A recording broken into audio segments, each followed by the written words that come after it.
Арабаңыздар ардақты ағайын туғандар, бұл ешкінің кече долбору, кечінің кезекшісі мен Эркин Нурбаев. Бүгін біз адаттағыдай шул мейман төрүбүздө күндүмдүн актуалдуу маселелерин ортого салабыз, эксперттерге суроо беребиз, алардан жоопторду күтөбүз. Биздин эфир ардайым мындай күндөмдү ортого салабыз да, биз менен биргеликте болуңуздар. 2 саат бою түз эфирде азыр 0708 996 996 номерларынан суроолор болсо узатсаңыздар болот. YouTube'да, Facebook'ta, Одноклассник социалдык желесинде биз түз эфирдебиз. Ал эми бир аздан соң дал ушул көрсөтүүбүз Кыргызстандын бардык булуң бурчунда телеканалдар аркылуу жаңыртылып көрсөтүлөт. Бүгүн биз Бишкек санитардык полигон муниципалдык ишканасынын өкүлү менен сүйлөшөбүз. Андан соң профилактикалык медицина илими өндүрүштүк бирикмесинин мүдүрү менен сүйлөшөбүз. Жана ошондой эле Бишкек шаар куруу жана архитектура мамлекеттик долбоорлоо институтунун өкүлү менен сүйлөшөбүз. Шаар, экология, тазалык жана ден соолук темаларын козгомокчубуз. Анда эмесе биз менен биргеликте болуңуздар. Азыр болсо сиздер үчүн Марс жана Дони кайгырба аттуу чыгармасы менен бүгүнкү күндө мындай позитив менен баштайлы. Аз да болсо.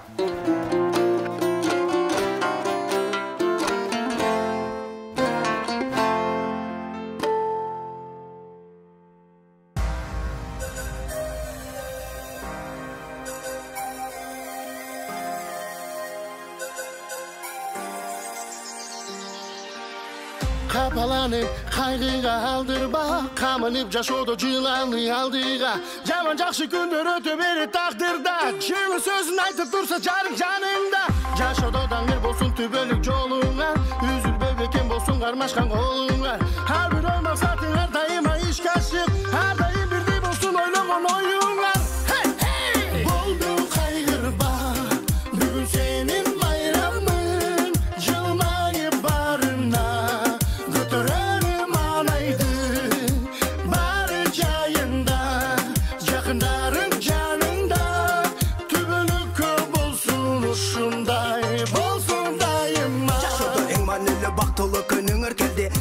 Жарашып түбөлүктө бир болгула эми сыйлап атенемни кайгымыңды жеңип урматтап бир туугандай жанадагы кыргыз элим бар болуп бир болуп барыбыздын тымакта багыттар өзгөрбөй бириңди бириң барта байлыкка эмес бакытты көздөп аттан башты жерге салба ата миннетин акта айланаңа шайыр шатка дайым бөлөнүп ар убакта бакыт нуру сизге төгүлүп жаш жубайлар бизге бул аламда көбөйүп жашыдагы арыстыдагы шаңга чөмүлүп каалоо тилекти кабыл кылсын жараткан батасын берсе жаш карсыр тараптан көздөн аккан жаштар бул бакыттын белгиси токуп бага берсин махаббаттын деңизи болдуң кайгырба бүгүн сенин майрамың жылмайып барына көтөрөлүм маанайды бары жайында жакындарың жаныңда түбөлүккө болсун ушундай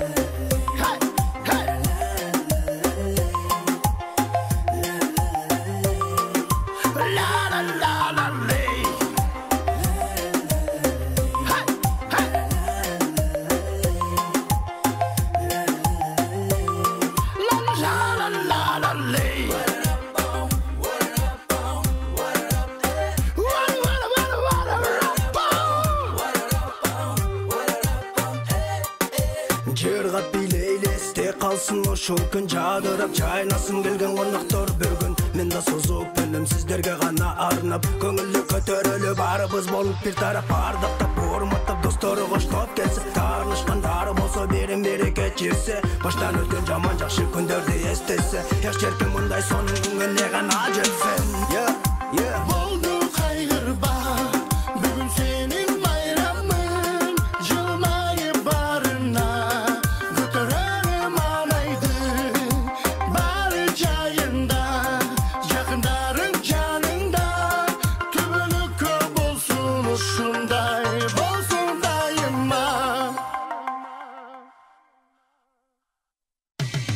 Кечтин кезекчиси Эркин Нурбаев. Кайрадан түз эфирге кайтып келдик, ардактуу көрөрмандар. Бүгүн бизде конокто күндүн эң актуалдуу маселеси бул кыш маселеси, ыш маселеси, абанын тазалыгы, ден соолугубуз жана ошол Бишкектин аренасында күн сайын, саат сайын, мүнөт сайын жүрөгүбүздү өйгөн бул мусордук полигон. Ал күйүп жатат, ал жакта конуштардын жашоочулары эбегейсиз ден соолугуна зыян көрүп жатат, бирок эми баягы турмуш, тиричилик, оокат кылыш керек. Азырынча бул маселелер көзгө көрүнбөшү мүмкүн, бирок эртеңки күнү ошо балдарыбыздын ден сактыгына кандай зыян тийгизип жатканын баардыгыбыз жакшы түшүнүп турабыз. Ошол маселени биз улам көтөрүп турганыбыз туура болобу дейм. Ошон үчүн конокто Бишкек санитардык полигондун муниципалдык ишканасынын башчысынын орун басары, эко кеңештин катчысы Адил Назаров. Адил мырза, куш келипсиз. Рахмат, чакырганыңарга рахмат.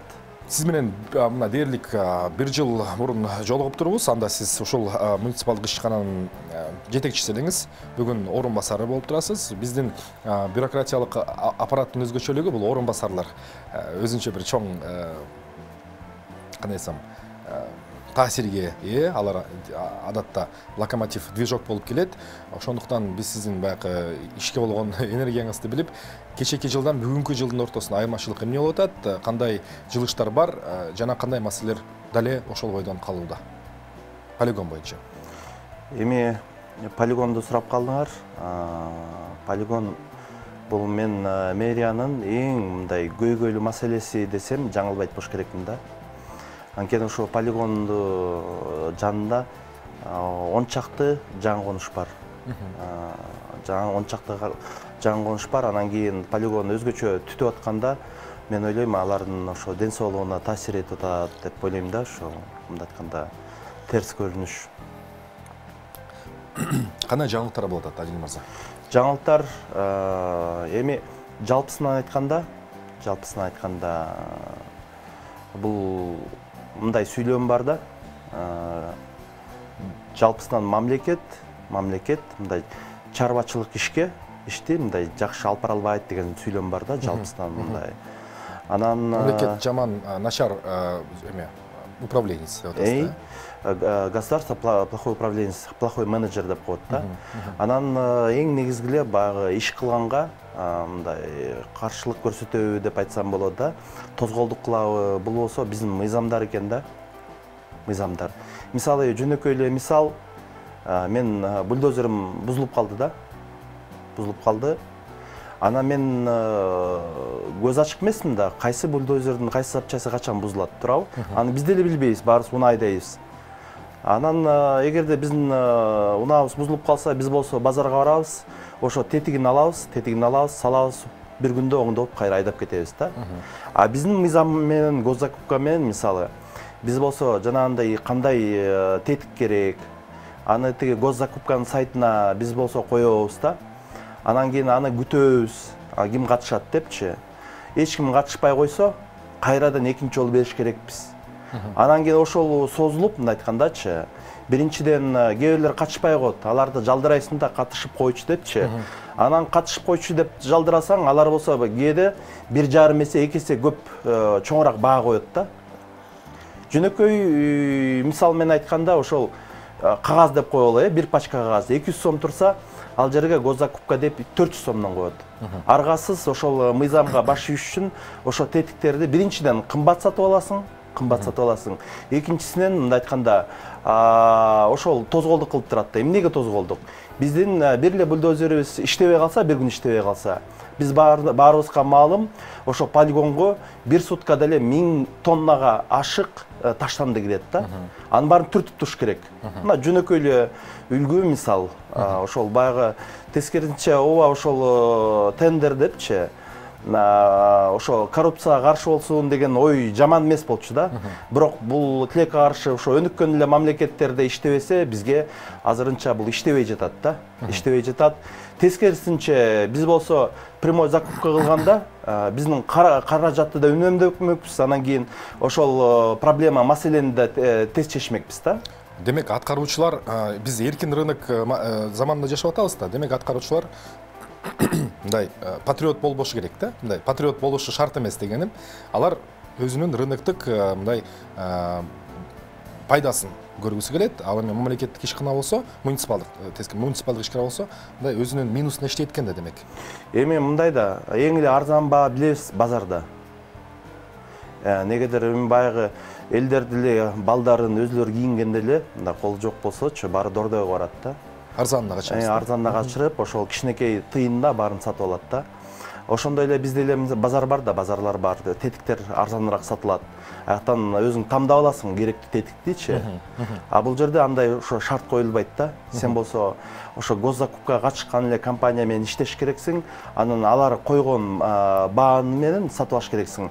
Жөнөкөй эле мисалды айтып кетейин. Мына башыбыздан өткөргөн мисал. Азыр дизель топливасы, мына дизель 53 сом да.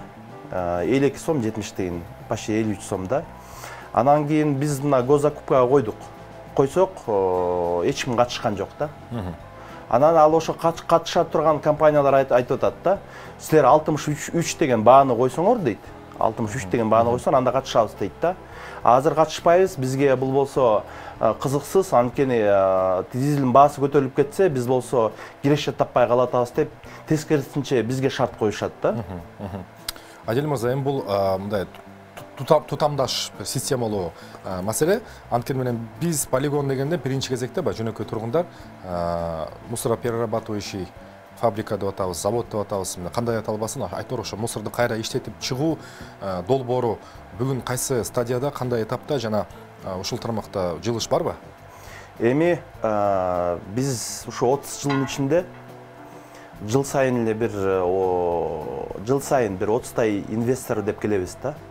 Инвесторбуз, кыйратабыз, жойлотобуз деп бизге келет да. Акыркы жолдо эле түрк компания жарыя кылган, бизге бергиле ошол мусор заводун биз куруп беребиз депчи. Ал болгон эле меморандум түзүлгөн. Меморандум деген салам алейкум деген эле сөз да. Эч кандай жоопкерчилик жок. Ал жерде эч кандай мындай келишим жок да. Анан кийин тескерисинче ал түрктөр бизге мындай биздин кызыкчылыгыбызга, шаардын кызыкчылыгына туш келбеген талаптарды кое баштады да. Кандай? Биринчиден ошол мусорду, таштанды киргизиш үчүн баасын көтөргүлө деди да. $10 чейин көтөргүлө деди. $10 эми 850 сом да. Бул эмнеден эсептен 1 килограммдан эсеп? Ооба, тиги мусор таштанды полигонуна киргенде өзүнүн акысы бар да. Азыркы убакта ар бир кубуна биз 45 сом алабыз. 45 сом алабыз. Аны элестетиңиз, 45 сом, анан кийин 850 сом да. Мунун баары тең, эгерде алар өзлөрүнүн шарттары менен биз аларга уруксат берсек, тескерисинче ошо жалпы шаардыктардын мындай айтканда моюнуна жүктөлөт да. Анда алардын тарифтери өсүш керек да. Кымбаттайт да. Эл аны азыр көтөрө албайт. Анан кийин алар мына түрктөр келди, жарыя кылды. Анан ошо ойдон мындай кайрада бизге чыккан жок, мындай айткандачы, өзүнүн кызыкчылыгын мындай көрсөткөн жок да. Анан азыркы убакта эми полигондун абалы оор эле. Анткени биз болсо жанагы Европа банктан кредит грант албадык белек 22 миллион да. Азыркы убакта ошол эстониялык компания утуп алып, алар ишти баштап коюп, анан кийин пандемия деп 1,5 жыл, 2 жылга чейин жок да. Жок, алар чынында жакшы эле тыйын алган да, жакшы эле акча алган. Анан кийин кайрадан 1,5 жылдан кийин келип алып, кайра жаңы шарт койду да бизге. Ошол эгерде жалпысынан алар уткан проекттердин жалпысынан суммасы 9 миллион евро болсо, дагы 3 миллиондон ашык акча талап кылды да. Мындай айтканда шантажга барды. Алар айтты, же бизге ошол тыйынды бересиңер, же биз силерди сотко беребиз деди да. Сотко беребиз, анда эмне негизинде? Кайсы маселе негизинде? Ошо ар кандай шылтоолорду таапчы, ар кандай. Анан биз дагы өзүбүздүн шаардын кызыкчылыгын коргогонго аргасыз болдук. Биз да айттык, биз да сотко беребиз анда. Силер болсо 1,5 жыл иштебеген үчүн экологиялык абал орчундап кетти, начарлап кетти. Ошондуктан силер өзүңөрдүн ишиңерди кылбай койгон үчүн деди да. Анткени пандемиялык абал ал жерде форс-мажордо болгон эле 49 күнгө каралган экен жалпысынан. Бизде эмес, дүйнөдө. Алар келбей койду өз убагында, келбей койду. Ошонун артынан ошо иштердин баары токтоп калды да. Бирок биздин кала башчыбыз аларга жол берген жок. Шаардын кызыкчылыгын коргоп туруп алды. Ошондуктан биз ашыкча бир да тыйын бербейбиз деп ошондой чечим кабыл алдык да. Анан алар деле мына жаңы полигон салып койсо, эски полигондо рекультивация иштерин бүтүрүп койсо, азыркыдай түтөбөй калмак да. Анан инвестор дейбиз да. Инвесторлар деп мындай келет экен, бирок мындай чыныгында иш жүзүндө кылган бир да адам жок да. Анан акыркы азыр мындай жалпысынан азыр чыгып атат. Мындай өзүбүздүн арабыздан, өзүбүздүн жарандарыбыздан мындай айтканда демилге көтөрүп чыгып атат. Кудайым буйруса, анда ошо өзүбүздүн күчүбүз менен балким курулуп калат деген оюбуз бар да. Мындай божомолдуу түрдө качан деген суроого жооп берүү мүмкүнбү? Эгерде ошо ишке ашып кетсе, анда бир айга жетпей эле ошо ишке кирет го. Бул кандай бир комплекстүү болобу бардык тарабынан? Мисалы, мусул рекультивация болду, ичинен сорттолду. Андан кийинки кадамдар кандай болот? Же бул азырынча баягы этап менен өтүүчү? Элементарно азыр бизде мындай айтканда техника жок да, техника жетишпейт. Ал эски техниканы да кайра эле мыйзамга такалат, аны списание кыла албайбыз да. Анын баарын таң бүт тетиктерин баарын жыйнап туруп, анан ошо эме бар, управление муниципального имущества. Ошону списание кылса кылды, кылбаса жок да. Ал талкаланган бойдон чирип тура берет да. Көп эле ишканаларда ошондой көрүнүш болуш керек. Анан жаңы бульдозерлерди ала албайбыз да. Болгону эле мына 89-жылы алынган эски бульдозерлер бар, ошолорду улам бузулуп турат да. Улам чаптап, улам ошо тетик алып эптеп, мындай айтканда өлбөс жаным өлбөйт деп, ошондой күндү көрүп азыр иштеп аткан кезибиз да. Мындай айтканда биздин иштеп аткан балдарыбыз ошо трактордун алдынан чыкпайт да, бульдозердин алдынан чыкпайт. Же бирдемеси бузулат, же экинчи нерсеси бузулат. Анан кийин эгерде азыркы биздин демилгебиз ишке ашып калса, Кудайым буйруп ишке ашып калса, анда жаңы техника алганга шарт түзүлөт да. Анда биз айтып атабыз, орустардын ЧТЗ эски тракторлорун албай эле, кегиле Европанын мындай дүйнөдө биринчи жүргөн мыкты үлгүдө Камацу деген бар, Кэт деген бар, жакшы бульдозерлерден алалы, бузулбаган. Мындай жумушчуларга шарт түзүп берели деп, эми жалпысынан азыркы биздин мындай кандай десем, азыркы иштеп аткан шартыбыз өтө оор да. Ошо мыйзамдарда ошого мындай кандай тозголдук кылып атат. Эгерде бул мындай частный болгондо, жеке болгондо, мындай абалга келбейт эле да.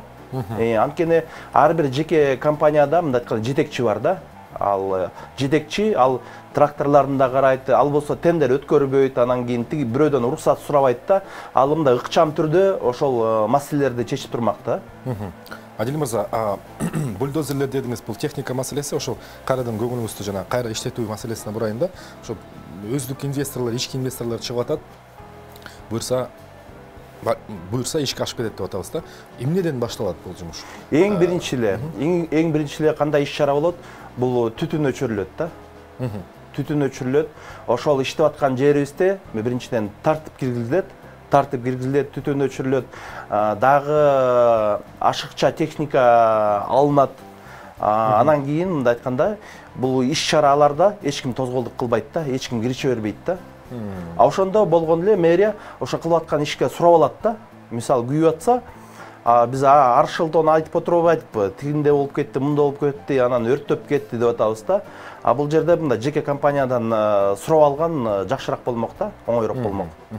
Адил мырза, анан могул биринчи бөлүгүбүздү ошол полигон менен баштадык эле, полигон менен бүтүрөлүк деп турам. Ошол полигондун маселеси бүгүнкү күндө мындай шаардын көбөйүшү, элдин санынын көбөйүшү, аны менен катар производственный баягы бытовой отходдордун көлөмү канча эсе мындай көбөйүүдө жана мындай сиздер кайсы бир деңгээлде мындай прогноз кылып, анан балким эски полигон менен эмне болот да, рекультивация болгондон кийин ордуна жаңыдан тапталып үстүнө салынабы, ошол боюнча айтып койсоңуз да. Эми норма накопления деген түшүнүк бар да. Бул болсо ар бир жаран бизде канча таштанды ыргытат да. Анан азыр биздин ошо нормаларыбыз 91-жылы бекитилген да. 1,2 куб бир адамга.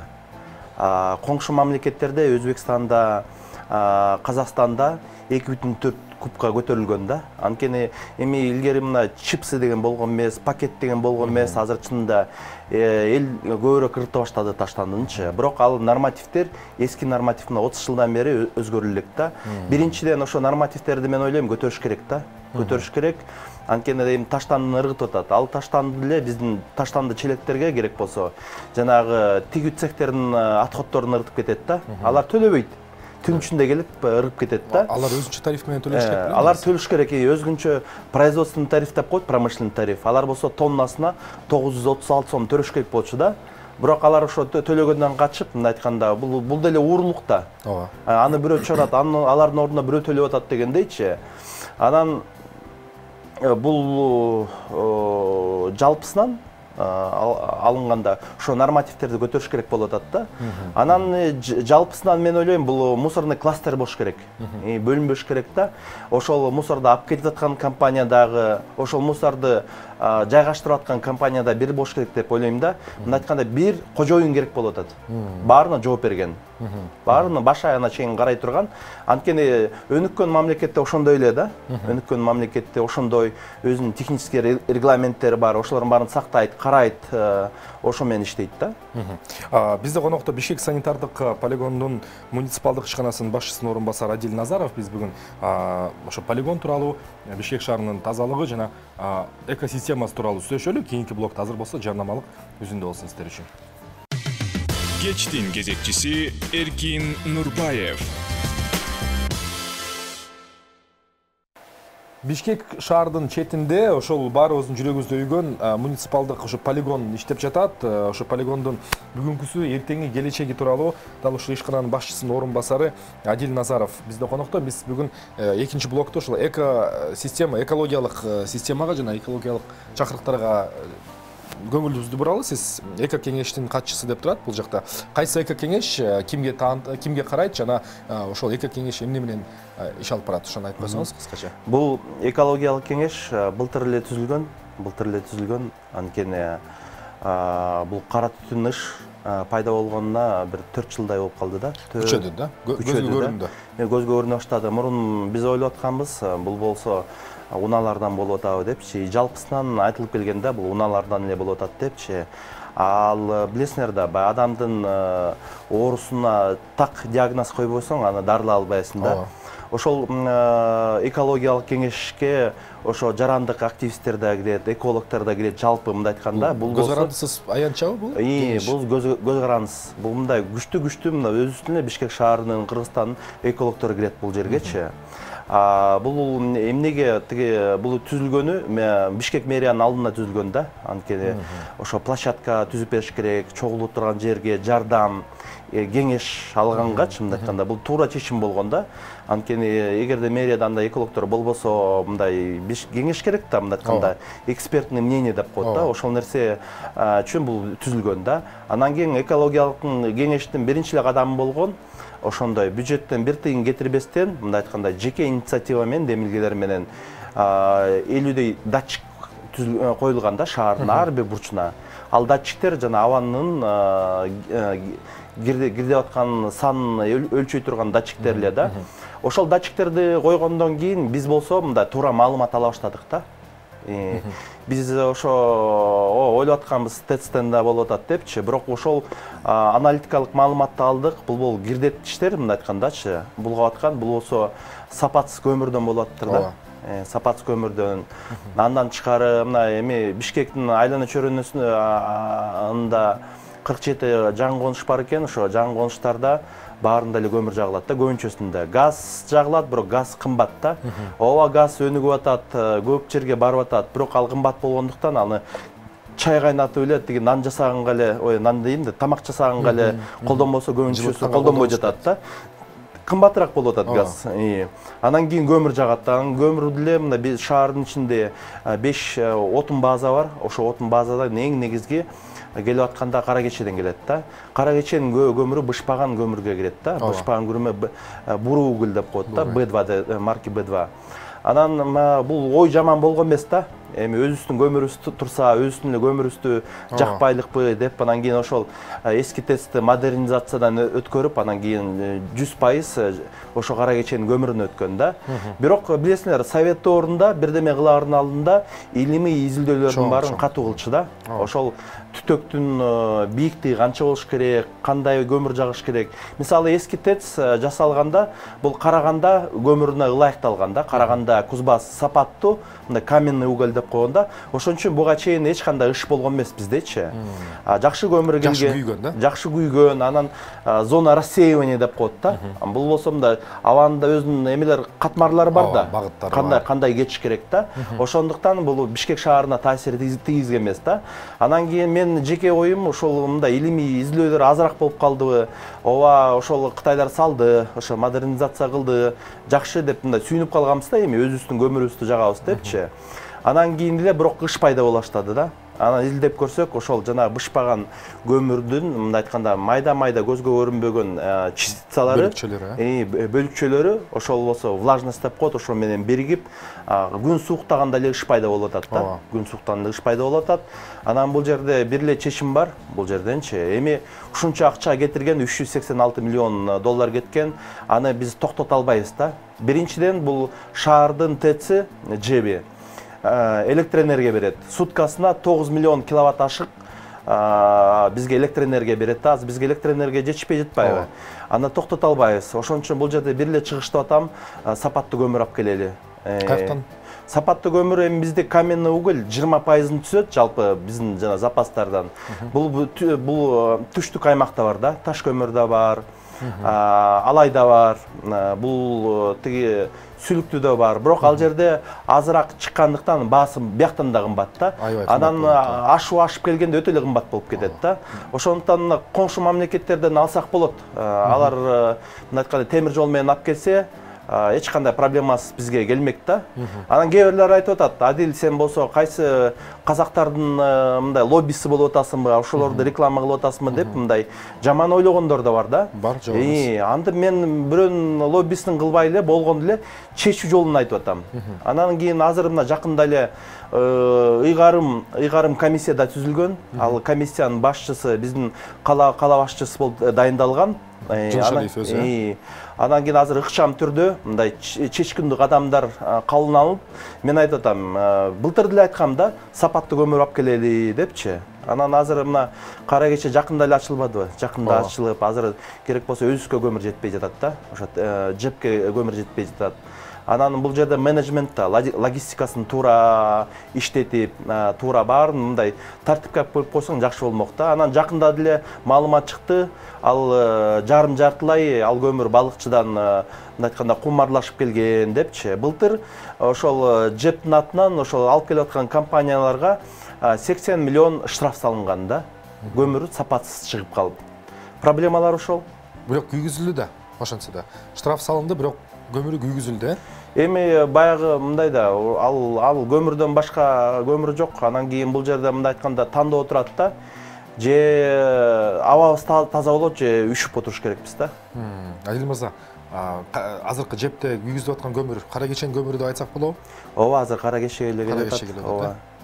Кара кече, анан ошол поставкаларда көбөйтүш керекпиз. Бирок мындай айтканда коңшу мамлекеттер менен дагы ошо сүйлөшүүлөрдү жүргүзүп, анткени көп эле азыр Россияда деле ал тесттер жабылып атат да. Европада баары мындай көбүнчөсү эле электроэнергия менен жылытат, аякта атомный энергия бар, газ менен иштейт да.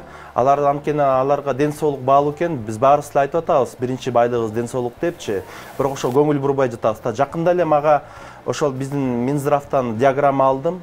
2017-жылдан баштап өпкө оорулары мындай кандай кескин түрдө көбөйүптүр диаграмма. 2017-ден да ТЭЦти киргиздиби ишке жаңы кескин түрдө өсүп туруп, анан ошол азыр өпкө оорулары ошол мындай бир калыпта кармалып турат да. Өпкө өстү, анын артынан жүрөк оору да пайда болот.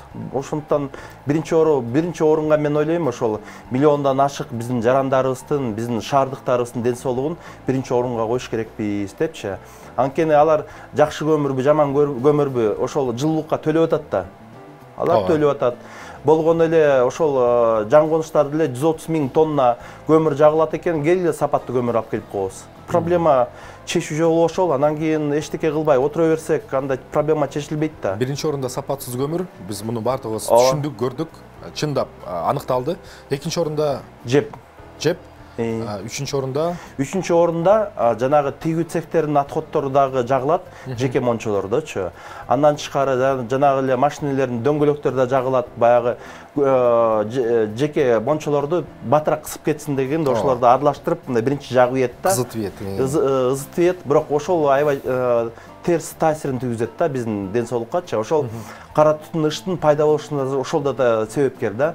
Анан ооба полигондагы өзүнүн эмесин тийгизип атат, өзүнүн мындай айткандачы зыян тийгизип атат. Андан тышкары жеке унаалар дагы, да. Эми жеке унаалар буга чейин болуп келген, жайында деле жүрүп атат. Жайында андай ыш деле жок, анткени көмүр жагылбайт да. Көмүр жагылып, же пиштеп, же үйдө көмүр жагыла баштаса эле бул кара түтүн пайда болуп атат да. Бири эле меш, бир эле үй бүлө ошол сапатсыз көмүр жагылганда эле 200 метр радиустагы мындай айтканда абаны булгайт экен да. Ошол сапатсыз көмүрдөн чыккан баягы зыяндуу заттардын аталыштары же болбосо оор металлдар деп атпайбызбы? Алар эмне деп аталат? Душманды атынан таанысакпы дейм да. Аны мына айтканда 2,5 ПМ деп коет да, 2,5 ПМ майда же бөлүкчөлөр да. Ал жөнөкөй эле чаң. Да, кадимки эле чаң да. Бирок биздин ден соолугубузга өтө зыяндуу. Ал ошол бөлүкчөлөр 10 ПМге бөлүнөт. Анан эң эле жанагы бизге зыяндуусу 2,5 ПМ экен да. Майдасы деп атат. Майдасы чаң мындай айтканда. Эми чаңдын ичине кирсең деле ал өпкөң толтурат да. Өпкөң толтурат, оорутат сени. Адил мырза, бизде мындай суроо жаралат. Эми бул экология маселеси, бул бир гана Бишкектин же Кыргызстандын маселеси эмес, бул бүтүндөй дүйнөнүн кызыктырып аткан маселеси. Мына мен бул жактан материалдарды карап атам. 2025 жылда Глазгодон кийинки дүйнөлүк лидерлер чогулгандан кийинки жыйынтыктар 2025 жылга токойлорду кыйганды токтотобуз деп атышат дүйнө жүзү. 2035 жылы прекратить сжигать уголь по всему миру деп атат да. 2035 жылга ушул көмүр жагылбайт деп атат. Канчалык реалдуу ушул сандар Кыргызстан үчүн? Биз кол койгонбуз, биз дүйнөдөн сырт жашай албайбыз. Дүйнөнүн бир бөлүгүбүз, дүйнө барган сайын аламдашып баратат. Анан ушул келишимдер Кыргызстан баягы жоопту да. Кантип ойлойсуз? Реалдуубу? 2035 жыл мына эртең эле келет да. Эми баары эле биздин экономика такалат да. Жана айтып атпайдыкпы, эмнеге көмүр жагып атат, газ кымбат болуп атат да. Адамдардын мындай айтканда кирешеси көтөрүлсө эле газга өткөрсө болот да. Бирок мен бул жерде ойлонуп турган нерсе, мына жакында эле ООНдун мындай отчету чыкты. Ошо биздин аймакта жалпысынан Орто Азия аймагында кургакчылык экен да. Биз азыр мактанып атабыз, бизде суу көп депчи. Бирок суунун азайганын өзүбүз көрүп атабыз, кургакчылык мына келе атат. Анан кийин мен ойлойм азыр гидроэнергетика деле бул токтойт да, бара-бара бул азаят да. Суу, мындай айтканда таза суу жетишпей калат да. Ошондуктан мен ойлойм биз болсо альтернативдүү энергияга өтүш керекпиз да. Күн энергиясына өтсөк болот, мына коңшу Өзбекстан кылып атат, шамалдын энергиясына. Андан тышкары мен ойлоп атам, атомный электростанция деле биз курсак болот да. Бизде бул Россияда гана эмес, бул Европа мамлекеттеринде мындай айтканда энергия алыш үчүн алар куруп атат да. Бизде уран бар. Бизде ошол урандын мындай сапатын обогащение деп 1% эле көбөйтөт да. Көбөйтүп өзүбүздүн мындай алга жакшы мындай высококлассный адистер керек. Ошону кылсак мен ойлоп атам. Анткени чакан гэстердин эле чыккан энергиясы кымбат да, 5 сомго чукул болот. Электроэнергия, тиги солнечный энергия деле ушу 5 сомго чукулдап калат экен. Ооба эң арзан болуп келген гидроэнергия да. Бирок азыр мындай алдын ала 10 жыл, 20 жыл, 30 жыл алдын ала ойлонуш керек болуп атат. Билесиз, түшүнүп атасыңар да. Азыр 1 жылга план түзө албай жатабыз, бирок азыр 30 жылга түзүш керек болуп атат да. Эгерде ушундай кургакчылык келсе, эмне кылабыз? Эмне кандай кадамдарга барабыз, эмне иш кылабыз депчи. Ошондуктан азыр эң биринчи приоритеттүү маселе бул экономиканы көтөрүш да. Бул коррупцияны жоюу, бул жалпысынан терең реформа жүргүзүү, гос аппаратты азайтуу, анан кийин ошол гос службага мына мыкты адистерди алуу да. Баягы түгөнбөгөн айлампа болуп атат да. Баягы туюк айлампа болуп атат да. Замкнутый круг. Адил мырза, замкнутый круг. Шындығында смог, тазалық, экология дегеніміз менен қанша сөйлешебиз, бирок бүгүн сиз ушул мамлекеттик кызматкер катары мына жаңы мэр, муниципалитеттин командасы жаңыланды, шаардык кеңештин дагы состав жаңыланды, шайланды. Бизге мындай көзгө көрүнүктүү мындай реалдуу кадамдар болобу жакынкы арада же ал жакта дагы туюк? Эми могу жаңы мэр келгенге чейин мен ишенген эмесмин да, ошол госсистемада таза адамдар бар депчи. Бирок ушул жаңы мэр келди, таза иштеп атканын биз көрүп атабыз да. Бирөөдөн бир тыйын албайт да. Айтканда балык башынан дейт. Бирок ушул адамга жол берип иштетсе жакшы болот эле да. Биздики кыргыздыкы көрө албастык да. Иштеп аткан адамды иштетпейбиз да. Иштеп аткан адамды иштетпейбиз, жамандайбыз. Өзү мындай таза эле күнү түнү иштеп атат. Мен аны көрүп атабыз да, күнү түнү. Ачык айтып атат. Силер болсо мына могу расходторгочу мен силерди бирөөңөрдү сураган жокмун, бизге мага стол даярдап койгула, тиндей кылып койгула деп. Бирөөңөрдү боюңарга илген жокмун. Анын баарын токтоткула. Алган киши, коррупция кылган кишини азыр мына сразу эле жумуштан алып атат да. Чечкүндүк адамдарга барып атат да, эч кимди уккан жок. Тигин кимдин тууганы, депутатпы, ким деп укпай эле жумуштан алып атат. Иштеп аткан адамдарды кайрап келип атат да. Мына мени жумуштан алып койгон, кайра ошол мэрибиз ишеним көрсөтүп, ооба сен иштеп аткансың деп кайра жумушка алып келди, кайра коюп койду. Ошого рахмат. Адил мырза, ишиңер оңой эмес. Биз албетте көрүүчүлөргө да кайрылып кетсем туура болобу? Мындай шаардын тазалыгы, экологиянын тазалыгы, балдарыбыздын келечеги дегенде бул эми мамлекет менен жарандын ортосундагы диалог да. Мындай баарыңыздарды чакырам ушул учурдан пайдаланып. Ошо тазалык маселеси, таштанды маселеси, биздин жумуш оңой да, жеп, ичип, анан барып тырс этип ордуна салып коюш керек. Биз эми ошону да үйрөнө элекпиз бүгүн сөздүн ачыгы. Ал мусор барып, таштанды барып, кайсы жакка барып, кандай конуп, кандай залгасын тийгизип атканын мындай кээрде ойлонбойбуз деле да. Адил мырза сыяктуу мамлекеттик кызматкерлер бүгүн дымактуу, бүгүн жаңы өзгөртүүлөр киргизели деп турат. Мен ойлойм, ушу жарандык аң сезим жетик болгондугу бул ошол мындай жөнөкөй алгоритмдерди сактоо да. Анан кыш келди, свет, баанын кымбатташы, мунун бардыгы актуалдуу маселелер. Бүгүн биз мындай орусча айтканда без цензуры ушул маселелерди ортого салабыз. Конокто Бишкек санитардык полигонунун муниципалдык ишканасынын башчысынын орун басары, эко кеңештин жанакы Эркин Аянчанын катчысы Адил Назаров болду. Чоң рахмат сизге, Адил мырза. Ишиңизге ийгилик болсун, баарыбызда ден соолук болсун эми. Эртели кечпи ушул кара түтүн душманды жеңербиз биримдик менен. Азыр бизде конокто кийинки меймандарыбыз бар. Биз профилактикалык медицина тууралуу сүйлөшөбүз. Биз менен биргеликте болуңуздар.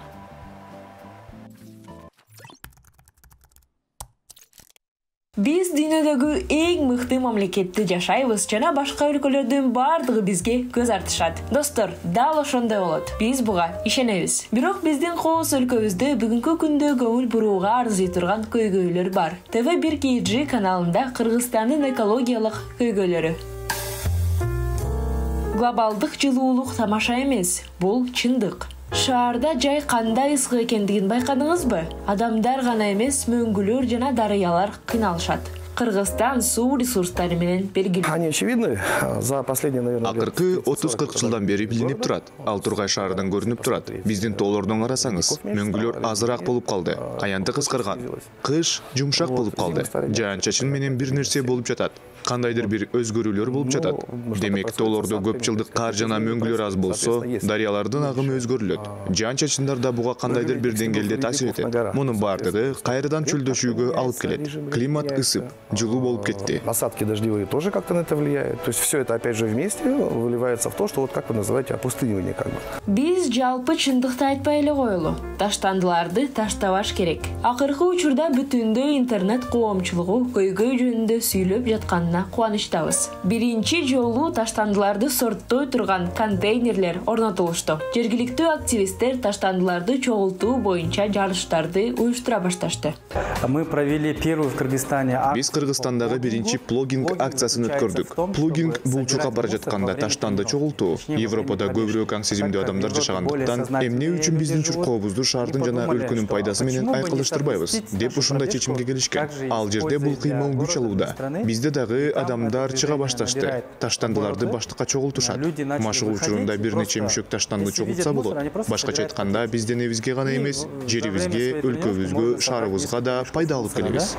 То есть приносим пользу не только своему организму, но и также нашей земле, нашей стране, нашему городу. Баса, Грузия буга чейин пластик колдонуудан баш тарткан. Кантсе таштандыларды сорттогон эмес, аны чыгарбаган адам туура кылат.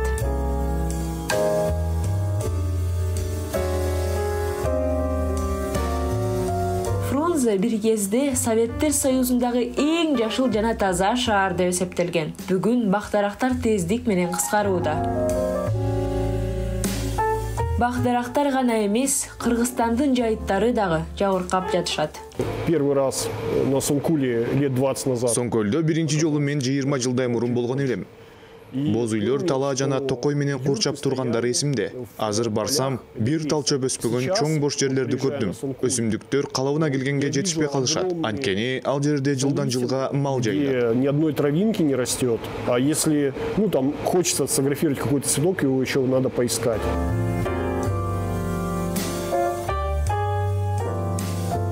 Акыркысы өлкөбүздүн сыймыгы, сулуу акыл берстин азаюусу. Жыл сайын мышыктар азайып жатат. Биз дүйнөнүн эң кооз өлкөсүндө жашайбыз жана башка өлкөлөрдүн бардыгы бизге көз артышат. Ошондой болот достор. Келгиле, биргелешкен күч аракеттер менен Кыргызстаныбызга кам көрөлү. Бүгүн ар бирибиз өзүбүздөн баштайлы.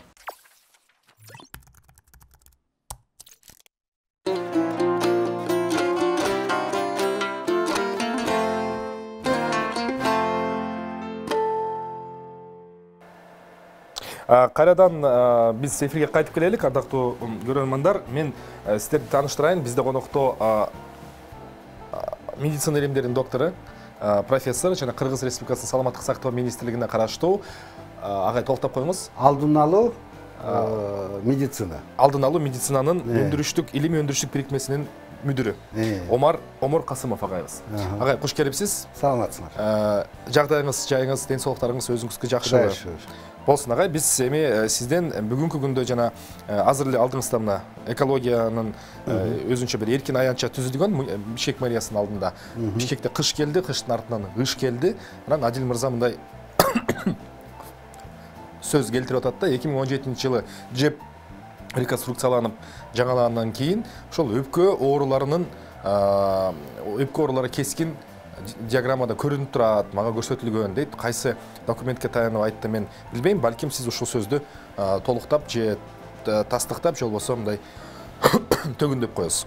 Эми азыркы проблема жыл сайын эле кыш келгенде, күз келгенде, жаз келгенде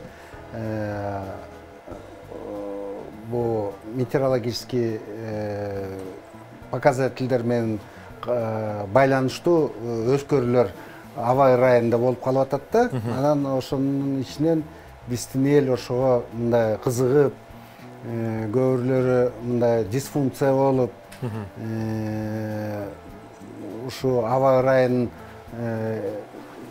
показательдери начарлап эметкенден кийин эле смог деп айтылат да. Ошого карата эл ушундай эметей баштайт да. Козголо баштайт.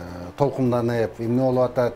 Өкмөт иштеп атабы, иштебей атабы, жетекчилер иштеп атабы, муну кандай токтотсо деп жыл сайын эле ушул суроо туулуп эле келатат. Анан бир нерсени айтып коюш керек, экология өзүнчө бул адамдын элине туура жашоо көргөзүшүдө, адамды өзүнүн турмушу менен, жашоосу менен экологияны бузуп атат.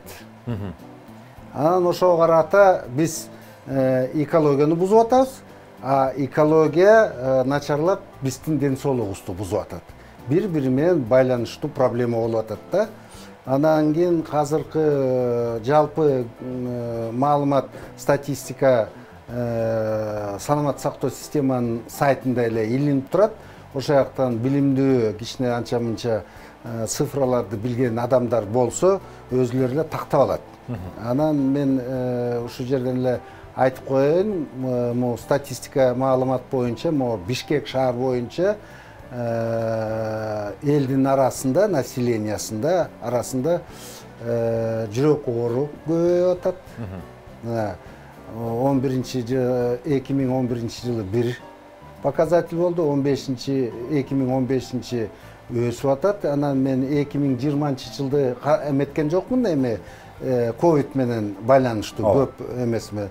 19 жылды алдык, аякта дагы түстөн түз көргөзүп атат, что ушундай белгилүү оорулар экология менен байланыштуу, смог менен байланыштуу аябай мындай байланышы бар деп көргөзчү да, бир көргөзчү. Бирден бир ушул жүрөк кан тамыр оорулары.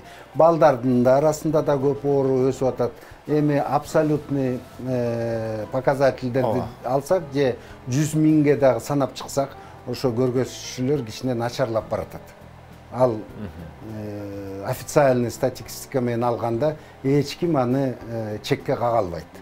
Ал уже билимдүү показательдер. Омар агай, эми биз дем алган абада, мына Бишкек шаарынын абасында оор металлдар жүрөт деп атабыз, жанакы PB2 деген көрсөткүчтөр деп атабыз. Анын бардыгы баягы көзгө биз адамдын көзү көрө албайт да. Ошондо биз эртең менен туруп балкондон болобу, жер тамдан болобу, машинада турган пробкада болобу, жумушка, садикке балдарыбыз алып баратканда кирди, чыкты. Мунун бардыгы демек чындыгында асманда жүрөт экен да агай. Биз ошо менен дем алып атабызбы? Жана мындай профилактика деген бул алдын алуу да. Жарандар кантип алдын алабыз ошол нерсе? Эми бул суроо менен жакшы суроо болуп атат. Кайсы булактар? Аба ырайды булгалап ушу газдар менен толтуруп коет. Мисалчы, эми өзүңөр көрүп атасыңар транспорт. Ушу шаарда акыркы жылдарда эми аябай көбөйүп кетти. Эми статистикасын айтпайм, көчөнү көрүнүп эле турат да. Уже көзгө белгилеп көрүнүп турат. Это бир. Экинчи булагы это жанагы менчик үйлөр. Шаардын четтеги эме коомдор, микрорайондор, жыл массивдер, ушундай менчик сектор деп коет да. Эмне менен колдонуп, эмне менен үйлөрүн жылуулукту камсыз кылып атат. Белгисиз. Тем более мына жакында проблема чыгып калды, көмүр да жок, элге жетпей атат. Газдын проблемасы кандай болуп атат? Эми ошо эл өзүнүн каражатына жараша ар кандай нерсенин бүт баарын колдонуп атат да. Ошондун ичинен эле мына эки эле булагын айтып койдум.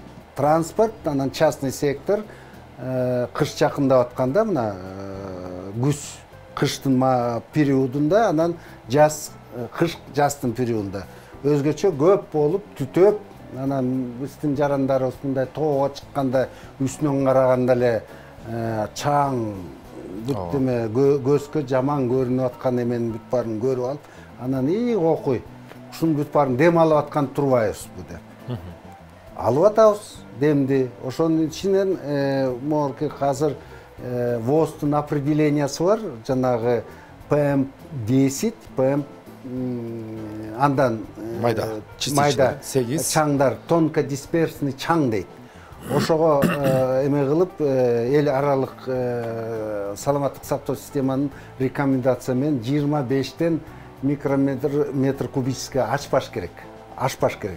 Эми күндө маалымат Кыргыз гидромет берип атат, көрүп атасыңар картадан кандай ошо чаңдардын эме пайдалуу шаардын региондорунда, центринде, микрорайондорунда, Аламидин базар жагында, Ош базар жагында кандай болуп атканын өзүңөр көрүп атасыңар, өзүңөр мындай мониторировать эметсеңер болот.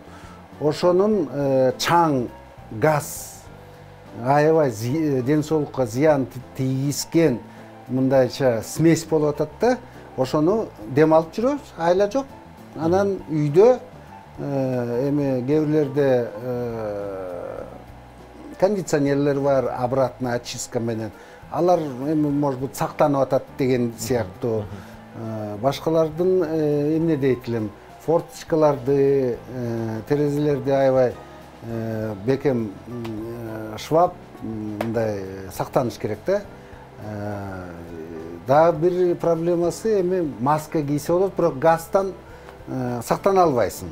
Газ, мисалчы, өзүңүз айтып атпайсыңар, оор металлдарды да пайда болуп калат. Ал эмнеден пайда болуп калат? Кайсы күйгүч май менен биз колдонуп атабыз? Октавный число 92, 72, 95.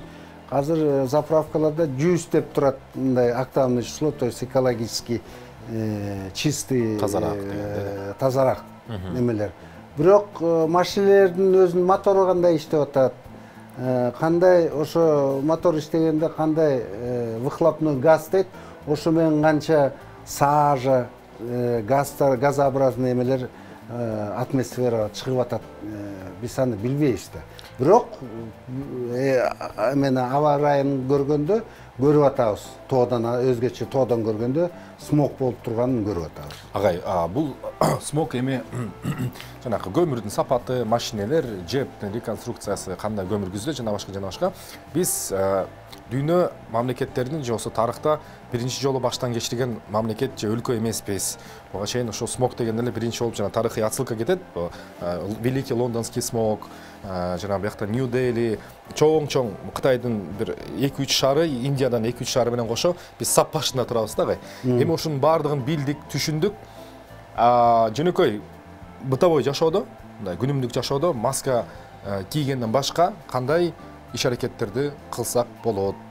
Тамакты мындай гыргыл кылып суу менен тазалап турабызбы? Мындай түшүнүктүү кадамдардан статистиканы карап чыктым. Жыл сайын мына 2011 жылы бир көргөзүчүлүк статистиканын бир показательдери болот. 2015 жылы өсүп атат. 2019 жылын караштырып көрсөк, абсолютный показательдер менен да өсүп атат. 100 000 кишинин салмагына санаган статистика менен дагы общий показатель элдин арасында шаардыктарда өсүп атат. Анан мындайда бир нерсени билиш керек. Элдин арасында хроника оору менен ооруп аткан жарандарыбыз биринчи, ошого аябай мындай муктаж болушат ушу смогко. Анан кичинекей балдар. Анын арасынан дагы аллергия, бронхиальная астма деген ушундай оорулар ооруп атса, аябай мындай оор өткөзөт да ушу периодто. Жаз кышкыныкын, күз кышкын периодтарын себеп көрүп атасыңар смогтун эмеси менен. Анан ошо жерден бул мамлекеттин өзүнүн жоопкерчилиги болот, закондорду чыгарып мындай тигиндей деп. И жергиликтүү өкмөт, бийликтин эмеси болот, өзүнүн жоопкерчилиги болот. Элге шарт түзүп бериш керек. Шарт кантип түзүп берет? Биринчиден, ушу высокооктавный числого машинелерди өткөзүш керек деген закон болуш керек. Анан зеленая экономика деген, ошондо деген ул зеленая экономика дегенде альтернативный источник жана үйлөрдө күйгүзүп атпайбы, газ колдонуп атат, көмүр колдонуп, дагы башка бирдемелерди эми өзүнүн каражатына жараша колдонуп атат. Ошолорго тыюу салыш керек. Тыюуну кантип салат? Мынтип сала албайт да. Токтот муну, күйгүзбө муну жасап деп. Ал дагы жылуу, кичинекей балдары бар, үйдү жылытып мындай кичине адамча жашаш керек да. Айласы жок, ошого шарт түзүп бериш керек. Альтернативный система отопленияларды ушу куруп аткан частный секторларда. Вот бир жолу. Экинчи жолу дагы башка альтернативный источник отопления, мисалы геоустановкаларды, морки күндөн чыккан немелерди, ошондолорду, шамалды, анан да башка ушундай көп инновационный технологиялар бар, ошолорду колдонуш керек. Анан транспортты эми айла жок, мына троллейбустарды мисалчы көбөйтүш керек. Анан бул шаардын ичинен бусиктердин таңдаш керек, дифференциация кылыш керек. Газ менен же мындай электричество менен анан дагы башка менен иштеген бусиктерди аларды пожалуйста кое берип коюш керек. Ошондой чечимдерди кылыш керек да. Анан кийин шарт түзүп бербесек, сиз айткандай, ошо биринчи жана өлкөдөгү мурдагы Лос-Анджелеский, Лондонский тип смогторду айланып эмете беребиз. Эч башка градостроительный мероприятияларды жүргүзүш керек. Жана зеленый насаждение деген ушундай көп мындай мероприятиялар бар да. Керектүү, анан комплекстүү. Керектүү ошонун эмесинен. Ошо азыркыда эми биринчи эмнеден тыюу салыш керек. Анда мисалчы бир мындай да бар да, номерлеринин салмагына жараша четный, нечетный. Бүгүн четный айдайсыңар, эртең нечетный айдайсыңар деп. Ушундай тиги транспорттун эмесин шаардык тургундарга машина болгон айтыш керек. Эми зарылчылык, мүмкүнчүлүк катуу болбосо машинаңарды ушу кышта токтотуп тургула, күйгүзбөй. Частный секторда эми акыбалы өзүңөр көрүп атасыңар, тилде барып буралып айта албайсың эмне муну күйгүзбө тигини жасагын деп. Эми баклажка, башка бир вспомогательный эмелерди колдонуп атпайбы? Ал дагы аябай салым кылып атат ушу аба ырайын бузганга.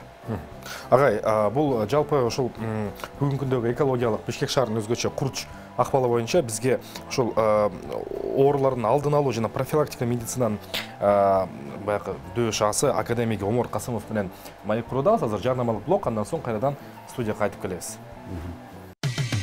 Кечтин кезекчиси Эркин Нурбаев. Кайрадан студияга кайтып келелик. Ардактуу көрөрмандар, бүгүн биз ошо кыштын, ыштын маселесин ар кайсы тараптан талдагыбыз келип турат. Анын катарында ошо оорулардын алдын алуу жана профилактикалык медицина деген баарыңыздар уккан болушуңуздар керек. Мен эми айтпаса деле түшүнүктүү, ооруну баягы алдын алуу, аны дарылаганга караганда эми чындыгында экономикалык жактан даана көрсөткүчтөрү бар. Агай, бүгүн сиздин кесибиңиз боюнча, сиздин тарамагыңыз боюнча сөйлөшөлү. Кыш маселеси эми ушундай бир цикличный тупикке такалып калып атабыз да, түшүнүп атабыз. Агай, бүгүнкү күндө Кыргызстандын көрсөткүчтөрү боюнча эң алдыга чыккан оорулардын катарын айтып кетсеңиздер, жана ошол алдын алуу медицинасы дегенде эң көп кандай кантип кайрылабыз, кантип өзүбүздүн баягы жарандык күнүмдүк деңгээлде ооруларды алдын алабыз, комплекс витамин ичиш керек, ден соолук чуркаш керек, жана башка. Дагы бир жолу айтып коеюн деп атам. Мисалчы ушу шаардыктарды пример кылып алсак, элди жалпы ошонун ичинен ушундай смогтун катуу таасири ден соолугуна тийгизе турганы бул хроника менен ооруп аткан кишилердики.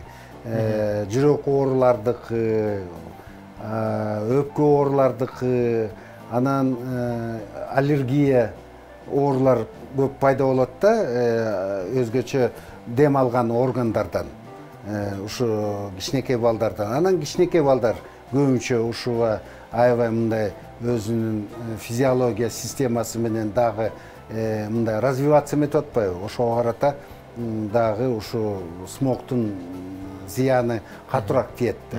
Ошонун ичинен мен да бир сер айтып атам, жүрөк ооруларды, хроника оорулар бар болсо, ушундай смог, анан аба ырайынын погодасы начарлап, өзү влажный смог болот, лондонский, и сухой жайында көбүнчө. Азыр бизге мындай лондонский тип смога ылайыктуу да, влажный. Аба ырайы басып, мындай суук келип, анан пары конденсация монда бүт баары аралашып, газ, чаң, сажа бүт баары аралашып келгенде, анан кийин дем алган зонага келип калат да, келип анан үстү жагынан дагы температурна влажностный режим басып, ылдыйлап басып турат да.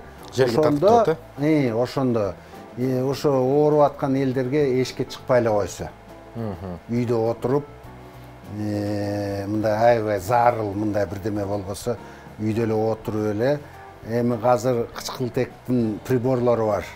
Ошолордон кичине дем алып, эметип койсо болот үйдөн. Анан эми өзүнүн тамактануу, күн режими жана спорттук режимдерде. Ошонун эмесинен биринчи үйдөн чыкпай, өзүнүн эле мурдагы жасап аткан эрте менен туруп, гимнастика жасап, ичкен тамагын ылайыктап, эми өзүлөрүнүн хроника ооруган кишилердин өзүнүн эмеси, диетасы бар, өзүнүн режими бар. Анан эшикке чыгып чуркабаш керек. Эч пайдасы жок. Зияны башкасы, себеп смог эметип турат, анан ошону жута берсең эмесми. Ошо анан балдар, кичинекей балдарды дагы ошо режимге калтырып, жылуу кармап, анан өзүлөрүнүн дарысын врачтар назначать эткен дарыларды эметип, анан эшикке чыгарбаш керек да. Эч болбосо да чыгарса дагы кичине маска кийгизип, анан шарф менен кичине ороп, жеңилдетип, анан бара турган жерге апарып, анан кайра алып келиш керек. Агай, мындай болот да, бизге ал чаңдар дагы бирөөнү айтып коеюн, анан шарт болсо, анда суббота, воскресеньеда тоого чыгып, ошол жактан таза аба ырайына басып, кичине аба жутуп келиш керек деген сөз да. Башка колдон келе турган эчтеке деле жок. Ага, медицина кызматкери катары бизге орусча айтканда на пальцах түшүндүрүп берсеңиз. Мына биз чыктык, эртең менен кечке жумуш кылдык, оокат кылдык, анан эми улуу сөздө уят жок. Ошол газдарды канчалык жутуп, бизге канчалык ичинде бар экени адамга көзгө көрүнсө түшүнөт да. Ошол балким мындай какырык түкүрүк менен чыгабы, кандай көрсөткүчтөрү болот. Анан ошол жуткан газдар өпкөгө ичине кирип атса, кандай жол менен, кантип биздин ден соолугубузга мындай тарайт, жүрөк, кан тамыр жана башка. Эми ал азыр ошондой көзгө бат көрүнүп, бат эметкен эчтеке көргөзчүлүгү жок. Бирок мисалчы подоконниктерди деле карап көрсүн, особенно могу центрда жашагандар. Карап эле көрсүн, кап-кара болуп эметип турат. Мисалчы жакында кар жаады, сары топурак менен, чаң менен жаап көргөзүп эле койду. Ошонун эмеси мындай визуально түшүнсөк болот да, ушуну эметип аткан экенбиз деп. Анан мындай ден соолугу жакшы эметкен кишилерде өпкө деген өзүнүн рецепттери бар. Ошолор кээде тазалап, какырыгы менен чыгарып салат. Кээ бирлер мисалы үчүн көп тамаки чеккендер, ошолор эрте менен какырганда накта көрүнөт. Ооба. Эмелери да. Эми бул жерде кээ бирлердики көргөзгөнгө мүмкүнчүлүгү бар, возможно. Анан мындай түстөн түс ушуну көргөзөт деп мен дагы айта албайм. Мисалчы эркек кишилердикин бир сыйра чыгып кетсе, жакасын караса, мисалчы сразу эле көрүнүп турат. Балдардыкы эми масканы кийгенде дагы чындыгында эсли мындай непрерывно эмете берсе, ийистери калыш мүмкүн да. Анан мындай көзгө мына эми так көрүнүп эле билинип атат. Ушу аба ырайыбыз таза эмес. Ушу өзгөчө кыш күз күндөрдө бүгүн мисалы үчүн мына погода жакшы болуп атат, күн тийип турат. Бирок мындай Лос-Анджелеске фотосинтез менен күн тийгенде да, газ болгондо да ошо синтез болуп дагы экологияны, аба ырайын булгап турат. Бирок биздин көзүбүзгө көргүсү жок. Суук түшкөн жок да, себеп конденсация. Бирок эметип атат. Процесс, фотосинтез процесстер жүрүп атат. Анан ошо гидрометеослужбанын маалыматын карасаң жакшылап, картага илип атат. Жанагы тонкодисперсный пыльдын PM10, PM2,5-тин эмелерин, показательдерин Бишкек шаардын эмесине, картасына салып коюп атат. Ошо менен көрсөң эле сразу түшүнөсүң, кай жерде кайсы смогтун таасири ден соолукка тийгизгенге мүмкүнчүлүгү бар деп көргөзчүлөр турат. Могорку шаардык элге ошону айтайын дедим эле, гидрометеослужбанын күндөгү маалыматын караса, белгилеп көргөзүп турат. Агай, ошол биз жутуп аткан, биз көрүп аткан зыяндын мындай дистанцияны айтсаңыз да, качан, канча аралыкта ошол бизге анан арткы мындай арткы эффектин берип баштайт, тепкисин көрсөтүп баштайт да, мындайча айтканда. Эми Мына мен статистика менен көргөзүп атпаймынбы, аякта жаңы биринчи жолу диагноз коюлган өпкө оору боюнча эмес менен салмагы көбөйүп атпайбы? Эми хронический оорулар да бар, анан жыл сайын жаңы оорулардын, жаңы кишилердин оорусу пайда болуп атканын көргөзүп атканы ошо көргөзүп атат. Аба ырайыбыз жаман, аябай кирдүү. Анан газды кантип өлчөйсүң? Бензопиринди кантип өлчөйсүң? Аны только атайын приборлор керек да. Аны санэпидстанцияда болот, экологический лабораторияларда болот, мындай мамлекеттин мекемелеринде болот да. Ошон үчүн мына айтып атпаймынбы, гидрометео службанын эмелери турат, посттары турат азыр шаарда. Ошолор көргөзүш менен көргөзүп атат. Даже тиги АКШнын посольствосунда да турат. Ошондой датчик бүт көргөзүп турат да, качан кирдип атат, качан эметип атат.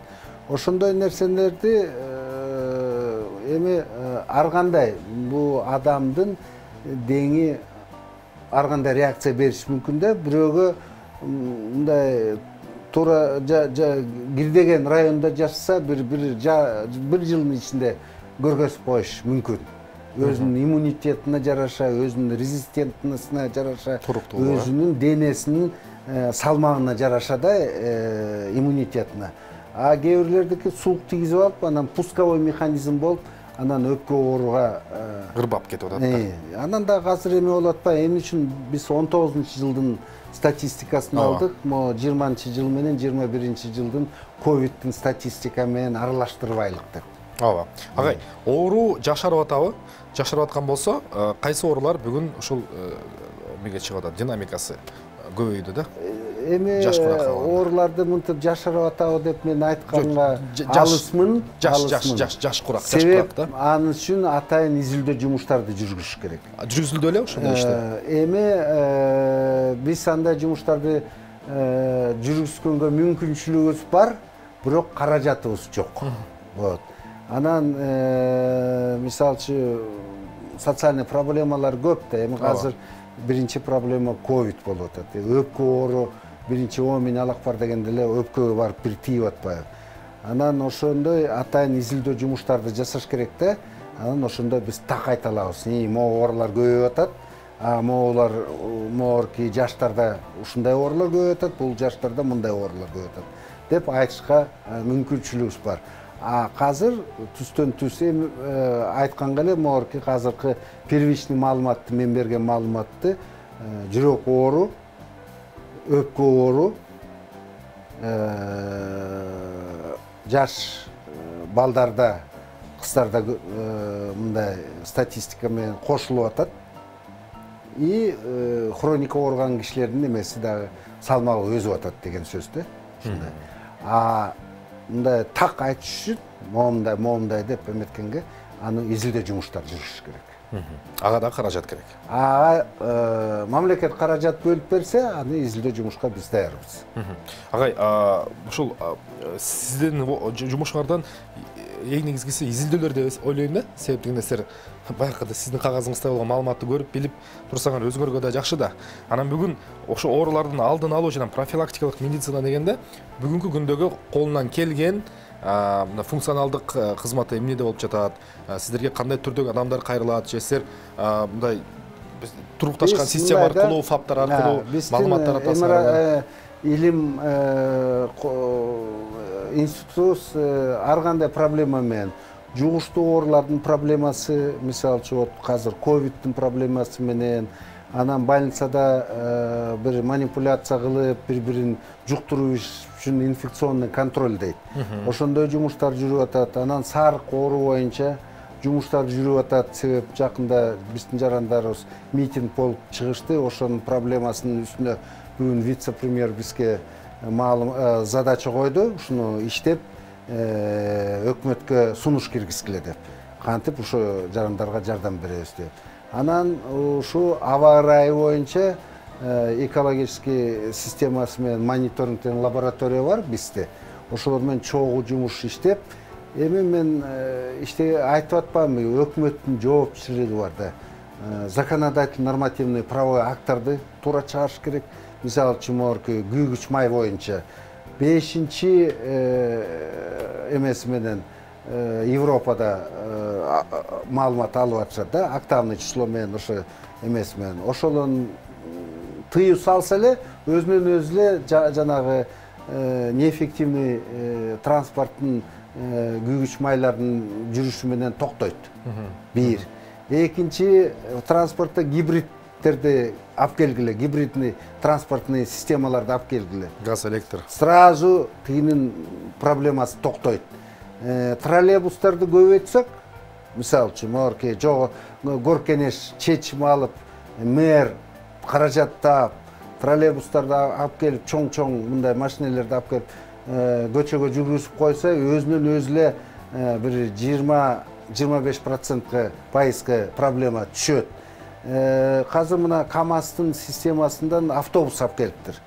Газовый бирдеме система деп эме апробация жүргүзүп атат.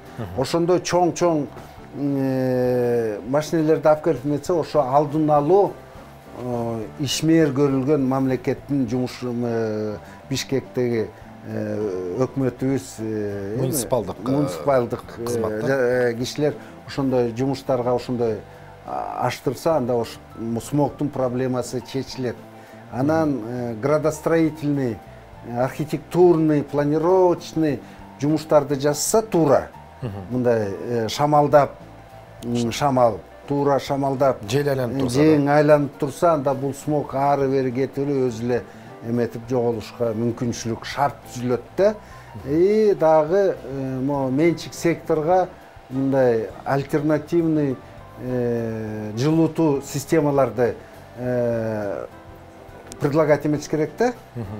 Анан ал билбесе көмүрдөн башканы күйгүзгөндөн же газдан башканы дагы электричествону күйгүзөйүн десе, электричество жок. Өкмөт айтып атат, лимит эметкиле деп, экономить эметкиле, себеп суу жок, токтогулду. Тиги бул десе, бул шаардык жарандарга жашабай турган морки жыл массивтерди Алатоо, могу жерде Кара Жыгачпы, Кара Жыгач, анан да ошого окшогондор кварталдарды ал кишилер эмне кылат? Айласы жок, жана кээ бирлер баклашка, маклашка тиги буларды күйгүзүп атат. Анан дагы бир проблеманы айткым келип атат. Мончолор, менчик мончолор. Алар каалаган баллондорду да күйгүзүп атат деп ушундай кээде маалымат түшүп калат. Кээде эмес, ошондой эле. Менчикте үй бүлөлөрдө баллондорду күйгүзүп атат деп да түшүп атат. Ал аябай зыян тийгизген нерсе да биздин аба ырайыга. Агай, ошондой алдын алуу өкмөт биринчи колдонуш керек. Өкмөт адамдарга сунуш кылыш керек, көргөзүш керек, могуну кылгыла, тигини кылгыла деп. Тиги биздин жарандарыбыз аны каяктан эметет, мисалчы. Агай, жыйынтыктоочу суроо болсун, бүгүнкү сиз ошо жетектеп жана ишин алып барып жаткан ошо борборуңуздун, оорулардын алдын алуу борбордун бүгүнкү күнү жана эртеңкиси кандай болгон турат? Мен ошол тармактын жаш кадрлардын толукталышы боюнча сурагым келип турат. Медицинада окуп бүтүп анан зубной жакшы акча табат, пластикалык хирургтар жана башка бул эми рыноктун да туп-туура айтып атат. Бизде мамлекетте бир эле жогорку жай окуптун медицинская академия, кыргызский мамлекеттик медициналық академияда медико-профилактический деген факультет бар. Ошонун ичинде ушу врачтар даярданат да, ушу общественный коом саламат сактоо системага иштегенге. Алар окууларын 70 же 80 киши жыл сайын бүтөт. Бирок алардын мындай мамлекеттин көзөмөлдөө жумуштар жүрбөй атат да жакшы. Ушу определенный биздин саламаттык сактоо системанын организацияларына, мисалчы санэпидстанцияларга, жанагы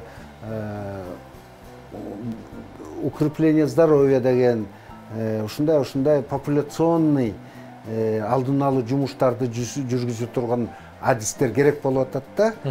Это бир проблема. Экинчи проблема эми алардын тыйын-пытыры зарплатасы эми плинтустан ылдый болуп атат да, анан кызыкчылыгы жок болуп атат. Ошо ан үчүн мамлекет шарт түзүп бериш керек. Ошондой окуу жайларды көбөйткөнгө. Эми Бирок бул проблема, сиздин айтып аткан проблема. Ал проблема только медицинанын саламаттык сактоонун проблемасы эмес. Жалпы биз бул межрегиональный, межведомственный бүт мамлекеттин органдарды ушуга көзөмөлдөп чогуу иштеш керек. Чогуу эметкенде ошондо результат болот.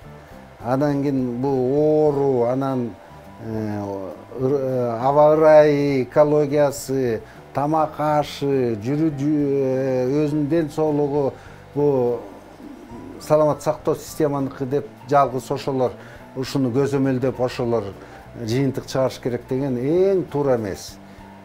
Бүт мамлекет системанын органдары ушуга иштеш керек да. Мисалы үчүн билимди алалы. Школдон баштап жана балдарды окутуш керек да, туура көз карашы менен, туура поведениясы менен, өзүнүн эле личный гигиена деп коет. Колун жууш, бетин, тишин дегенде уже канча ден соолугун сактайт. Анан тамак аш, мына азыр мындай программа жүрүп атат, школьное питание. Ошолорду туура колдонуп, туура тамак ашты кантип туура ичиш керек, кандай эметип. Эми бул проблема не только школьный питаниянын проблемасы, а бул популяциянын биздин элдин проблемасы. Себеп туура тамактанса, анда жүрөк оорулар да азаят. Биз майлуу, оор тамактарды ичкенди жакшы көрөбүз да. Ошого карата анан мисалы үчүн мындай байланышы бар да, жүрөк оорунун көбөйүп аткан пайдасы. Дагы башка оорулар, инсульттар көбөйүп атат, инфаркттар, ушу мындай поведениянын өзүнүн турмуш жашоосу элге туура үйрөтүш керек проблемалар туулуп атат да. Ошону эметкенде анда бүт закондор туура чыгыш керек. Анан ошо закондор бүт ден соолукту кандай сакташ керек, анан мамлекет өзүнүн милдетин аткарыш керек. Адам, биздин жарандарыбыз өзүнүн милдетин аткарыш керек, туура жол менен, туура. Мисалы үчүн мына айткандай, мына жакында закон, тамеки боюнча закон чыкты. Жакшы закон. Себеп мына смог деп атабыз. Кээ бирлер смогто кереги жок. Тамакины өкүртөт, чегишет. Мына өзүнө ден соолугуна зыян тийгизет. Анан мамлекет ооруп калса ага каражат бөлүп, аны дарылап, эметип атат. Мына жакшы закон, ушу бүт элге, бүт баарына тиешелүү закон чыкты да. Вот ушундай закондорду көбүрөөк чыгарыш керек. Мисалы үчүн. Ошондо ана элдин ден соолугу мындай жакшыраак болот, келечекке мындай болот да, физическое здоровье, психическое здоровье и здоровье культуры. Анда коом оңолуп, коом мындай кичине таза болуп, кичине мындай ой пикири мындай туура жолдо болуп калат да. Агай, жыйынтыктоочу суроо болсунбу? Абдан жакшы маек куруп берип жатасыз. Бул психикалык туруктуулук, ден соолук деп атпайсыз? Психикалык. Бул эми баягы көзгө көрүнгөн оорулар бар, биз түшүнкөн. А психика деген бул адамдын аң сезими да, адамдын бир эле көргөзчү менен эметип коеюн. Мына проблема суицидов. Көрүп атпайсызбы? Азыр аябай көбөйүп кетти да. Көрүп атпайсызбы? Кичинекей балдар эмне үчүн болуп атат? Ал проблема как раз менин бир окуучум изилдеп атат. Могу балдардын суицид эмнеден пайда болуп атат? Көп нерседен, мындай социальный неравноправиядан мүмкүн болуш керек. Бир, экинчи ата-энелери туура мамиле жасабай, өзүнүн социалдык проблемаларын күчүн чыгарып, тиги баласын тартып койдубу.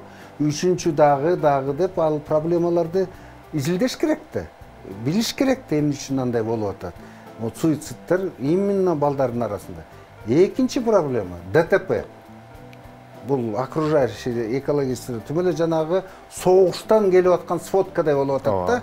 Карасаң бир эмени эле ачсаң эле, тияктан 10 киши жарадар болуп каза тартты, бияктан да мындай болду, шаардын ичинен бирөө-бирөөнү тебелеп кетти, анан тигинде мындай деп. Ал психологиянын, психиканын түз ден соолугуна байланыштуу байламышы бар да. Да. Ага тыюу салынбаса, ошентип эле эмете беребиз, жогото беребиз. Эми 10 кишиден 5 кишиден бир авариядан каза тапкан кишилер болуп атканда бул туура эмес да. Агай, абдан көп маселелерди айттыңыз, эми баягы өзүңүздүн профессор катары буга чейин изилдеп чыккан иштериңиздер бар. Биз анын баягы тааныган, билген, окугандар дагы таанышкан иштериңиз менен. Абдан көп маселелерди айттыңыз. Бул эми чындыгында чырмоок болуп, бардык жагынан чырмалышып, мындай тутумдашып, бүгүн аябай кейиштүү абалда турат. Биздин мамлекет, биздин эл башынан чоң сыноолорду өткөрүүбүз жана мен сизди угуп отуруп анан дагы бир өткөрчүдөйбүз го деп ошону менен жыйынтыктай элем да сөздү. Ден соолуктуу болуңуз агай. Коллективге биз салам айтып барыңыз. Кыла турчу иштериңиздер абдан көп. Бизде конокто саламаттык сактоо министрлигине караштуу профилактикалык медицина илимий өндүрүштүк бирикмесинин директору, академик медицина илимдеринин доктору профессор Омор агайыбыз Касымов болду. Ден соолуктуу болуңуз агай. Биз болсо маекти көрсөтүүбүздү кайсы дүйнөдөгү эң таза мамлекеттер деген суроону ушу бергибиз келди. Журналисттерибиз кыскача бир маалымат чогултуптур сиздер үчүн. Кайсы мамлекеттер эң таза? Бир суктанып алалычы. Кечтин кезекчиси Эркин Нурбаев.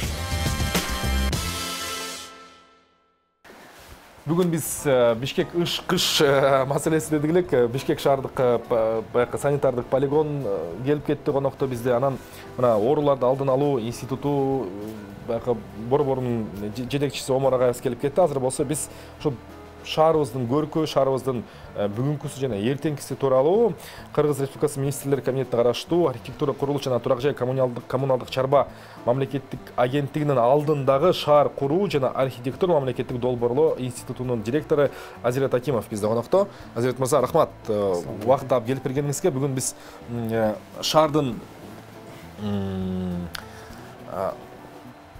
бүгүнкүсү жана эртеңкиси тууралуу сөйлөшөлү деп атабыз. Биринчиден ошо биздин көрүүчүлөргө балким жакындан тааныштыралы.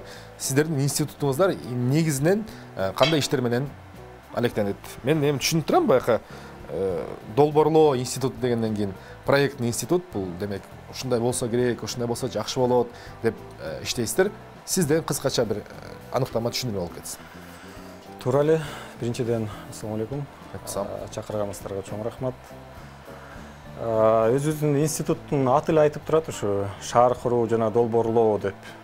Демек биздин институт ушу шаардын өнүгүшүн, шаардын курулушун, шаарлардын, Бишкек шаарынын эмес, шаар деген понятияны алганда эле Бишкек шаары эмес, Кыргыз Республикасынын болгон шаарларынын баарын, калыптуу конуштардын баарын, көп тармактуу өнүгүшүн, курулуш агенттиги дегенде эле баары эле ошо түшүнүк ушундай пайда болот экен, только курулушун карайт деп. Жеке эле курулушун деп. Жок. Бул жерде институт Кыргыз мамлекетинде болгон калыптуу конуштардын баарын көп тармактуу өнүгүүсү боюнча. Бул жерде курулуш, медицина, образование, өнүгүү, промышленность бүт баарын камтыган документтерди жасоо боюнча институт жумуш алып барат. Бишкектин генералдык планы деген угуп көрүп билип жүрөбүз. Сиздер ошол чоң көлөмдүү документти жана ошол проектини дайындоодо сиздердин институттун кызматы дагы бар болсо керек. Бүгүнкү күндө план кайсы жылга чейин бекитилген жана ошол бекитилген план менен баратабызбы же дале мындай? Эң туура Бишкек шаарынын азыр эми Бишкек шаарынын шаар жөнүндө сөз кылсак, Бишкек шаарынын башкы планы 2006-жылы өкмөттүн токтому менен бекитилген. Сиз туура айттыңыз, ошол Бишкек шаарынын башкы планынын автору биздин институт болуп аталат. 2006-жылы бекитилген башкы пландын жумуштары, иштери 1999-жылы башталган. 99-жылдан 2006-жылга чейин, ошо бекиткенге чейин 7 жыл аралыкта башкы план иштелип чыккан. Институттун ал убакта качественный состав деп коет, ошол жерде иштеп жүргөн сотрудниктердин көлөмү жетишпештигине байланыштуу Бишкек шаарынын башкы планын иштеп жатканда бул жерде субподрядчик деп башка дагы институттарды кошуп иштелип чыккан башкы план. Бул жерде биринчи жана айтып өтсөк, Алматыда болгон изилдөө институту, андан ары Украинада болгон изилдөө институту, То есть бул жерде айтылып турат, Бишкек шаарынын башкы планы бир эле институт эмес, биздин институт эмес. Көп тармактуу институттар менен биргеликте жасалып чыккан башкы план. Бишкек шаарынын башкы планы 2006-жылы бекиген, 20-25 жылга каралган. Мындайча айтканда 2025-жылга чейин Бишкек шаарынын башкы планы иштеп турат. Буюрса мына 4 жыл убакыт калды.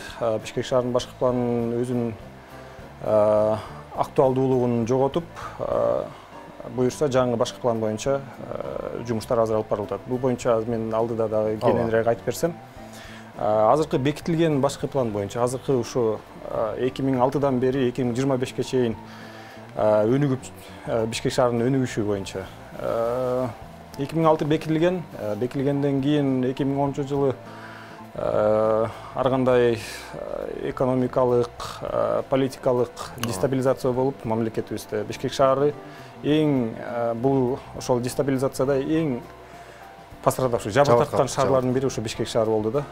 Кандай учурда, кандай мааниде жабыр тартты? 2010-жылы өзүңүзгө белгилүү болгон шаардын четиндеги болгон бош жерлердин баарын басып алуу. Самовольный захват земельных участков. Шаардын четиндеги болгон бош жерлердин баарын басып алып, ал жерге жеке менчик турак үйлөр курулуу боюнча көп жумуштар болуп өтүп, бул ошол азыр бизде болуп аткан экологиялык проблемалардын баары бирден бир ошол 2010-жылдагы, 2015-жылда болгон коголаңдардын кесепети деп айтсак болот да.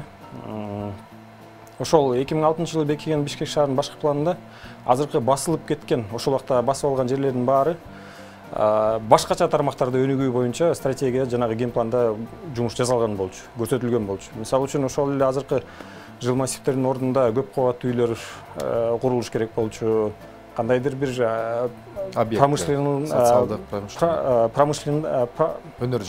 өнөр жай объекттери каралган болчу, кандайдыр бир социалдык объекттер каралган болчу. Бирок тилекке каршы алар ошо басылып алгандыгына байланыштуу ал жерлер башка тармакта өнүгүп кетти азыркы күндө.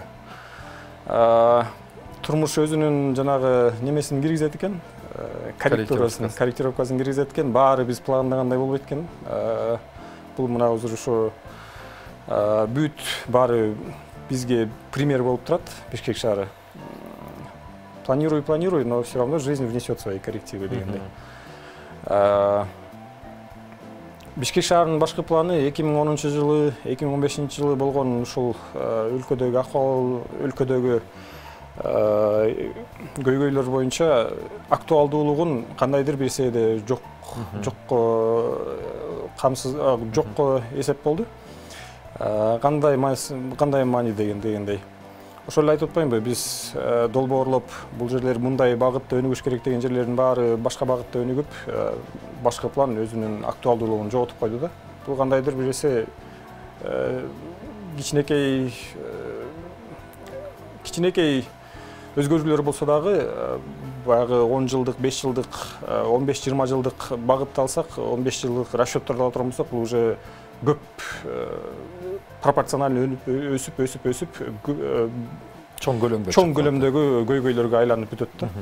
Бул азыркы ушу биздеги шаардын экологиясында болгон көйгөйлөрдүн айтып атпаймынбы, түздөн түз салымы, бул байланышы бар ошол 2010-2015-жылгы болгон немелер, коголаңдар. Азирет мырза, мен жөнөкөй шаардын тургуну катары эле ошол элдин оозунда көп айтылат да, анан балким сиздер дагы балки тегерек столдорго катышасыңар, экологиялык маселелер боюнча сөз сиздердин катышууңар да керек болот ал жерден. Анан ошол биз айтылган жанагы Роза Ветров деген маселе айтып келебиз, чындыгында биз балким муну бир миф катары тутунуп алганбыз. Себеп дегенде сиз айткан конуштар булар эми баягы бийик имараттар эмес да, алар мындай деңгээли, жалпак эле деңгээлде курулуп аткан биздин коомдо ушундай талкуулар болуп атат да. Анан ушул талкууда бир аз ачыктыкты киргизе аласыңарбы? Өзүңөрдүн институтуңардын позициясы кандай ушул жакта? Бул маселе боюнча өтөлүп калдыбы дайым да? Ошо бар беле негизи. Туура, буга чейин көп коомдук талкуулар болду, көп ушундай тегерек столдор болду. Ал жерде биздин институттун позициясы бир, жана биздин өзүбүздүн оюбуз боюнча бул так деп ойлойбуз. Бул боюнча Кыргыз гидромет станциясы дагы мисалы үчүн тактоолорду киргизип койсо болот. Биз ошолордун аналитикалык иштерине басым жасап, ошолордун негизинде жумуш алып барабыз да. Биз шаарларды долбоорлоо учурунда биринчи түздөн болгон немебиз негиздөөчүбүз бул ошо Кыргыз гидромет. Ал көп шамалдын көп жылдан бери соккон багытын бизге далилдеп берет. Кайсы багыттан шамал көп, кышкы маал, жайкы маал кандай согот. Ошого жараша биз шаарды долбоорлойбуз. Ал эми Бишкекти алсак, Бишкек өзүңүзгө белгилүү бул бүгүн курулган эмес шаар. Шаардын курулганына 200 жылга жакындап калды, чукулдап калды 200 жылга.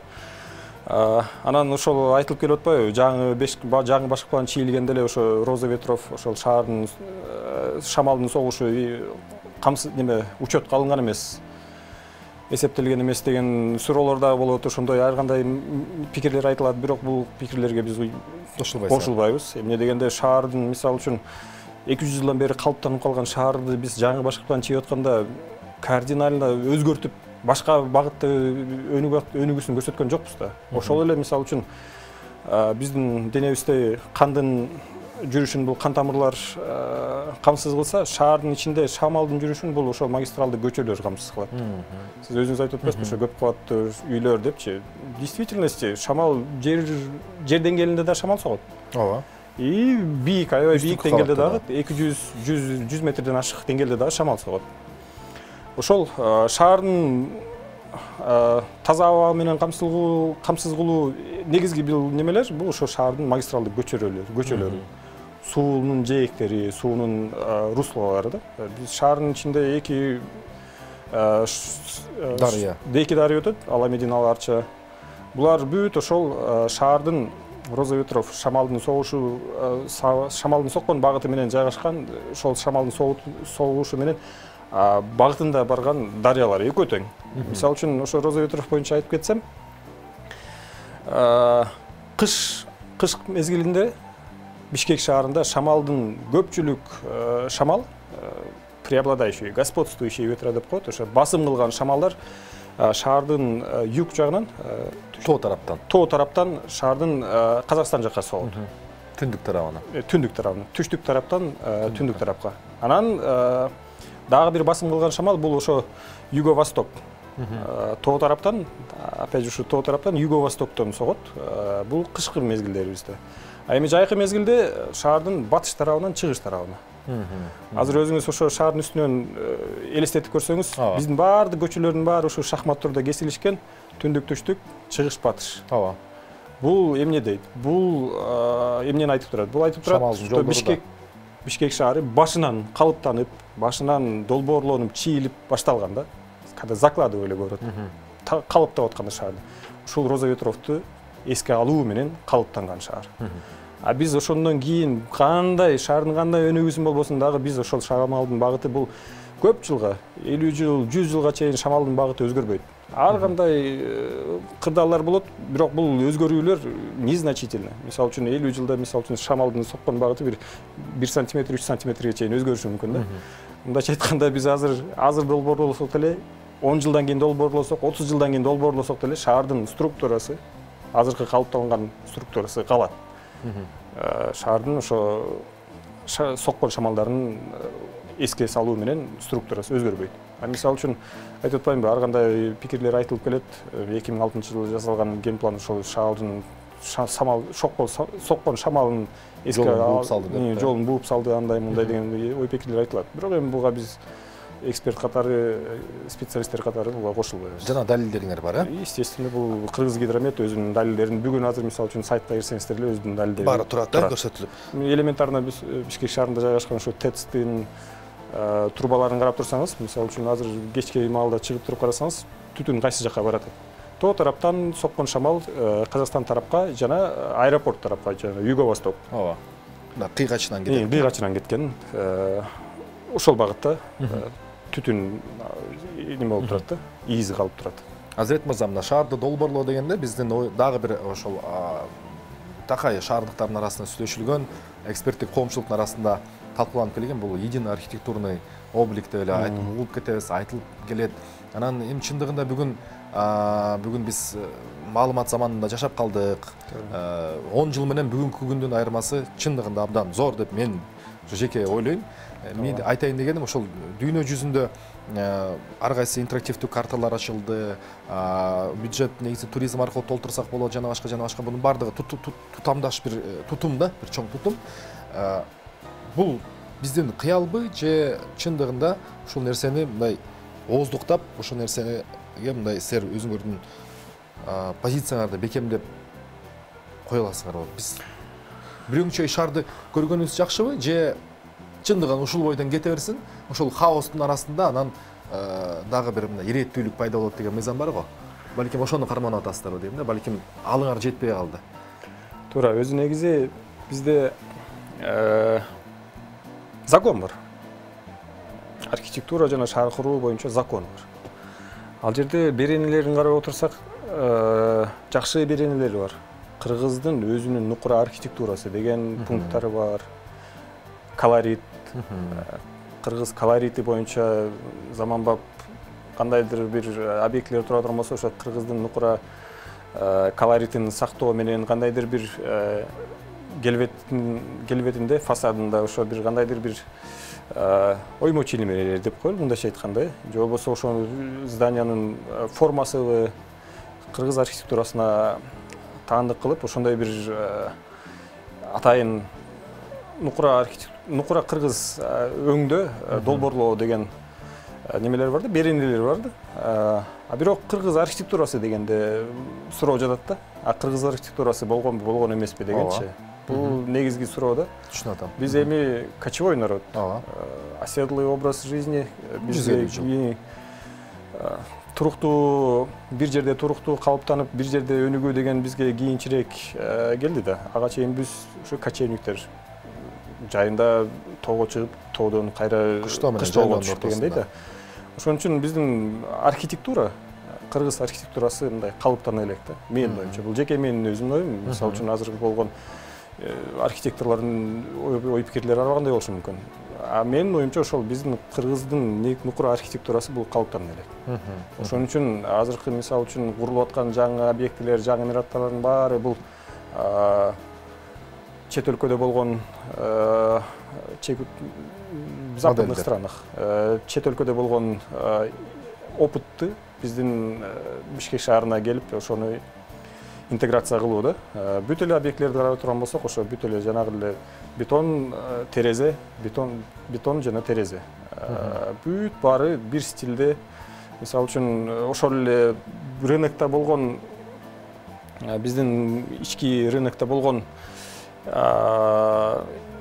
материалдар менен жасалгалайт сырткы келбетин, биздин ички рынокто болгон жасалгалар менен, материалдар менен өзүнүн каркасын, ошо имараттын каркасын курат да. А биздеги ички рынокто өзүңүз билесиз, бүт эле товарлардын баары же Кытайдан же Россиядан, мисалы үчүн жыгач болсо Россиядан, бетон болсо Россия, арматура Россия, жана башка жасалгалы фасадтагы немелер, материалдардын баары Кытайдан келет дегендей да. Биз булар менен мындайча айтканда ограничены, чектелүүбүз да. Биздин архитектура дагы ошо кыргыз нукура архитектура фасадтары бүт нукура архитектурага айлансын дегенде дагы биз ошо чектелүүбүз. Биздеги болгон товарлар менен, биздеги болгон мүмкүнчүлүк менен. Бул көйгөй жаратат. Азыр мисалы үчүн шаардын келбетин карасак, борбордук көчөлөр, ошол эле борбордук аянт, ага жакын жайгашкан жерлердин бүт баарында имараттар ар кандай формада, ар кандай жасалгалоо менен пайда болуп атат.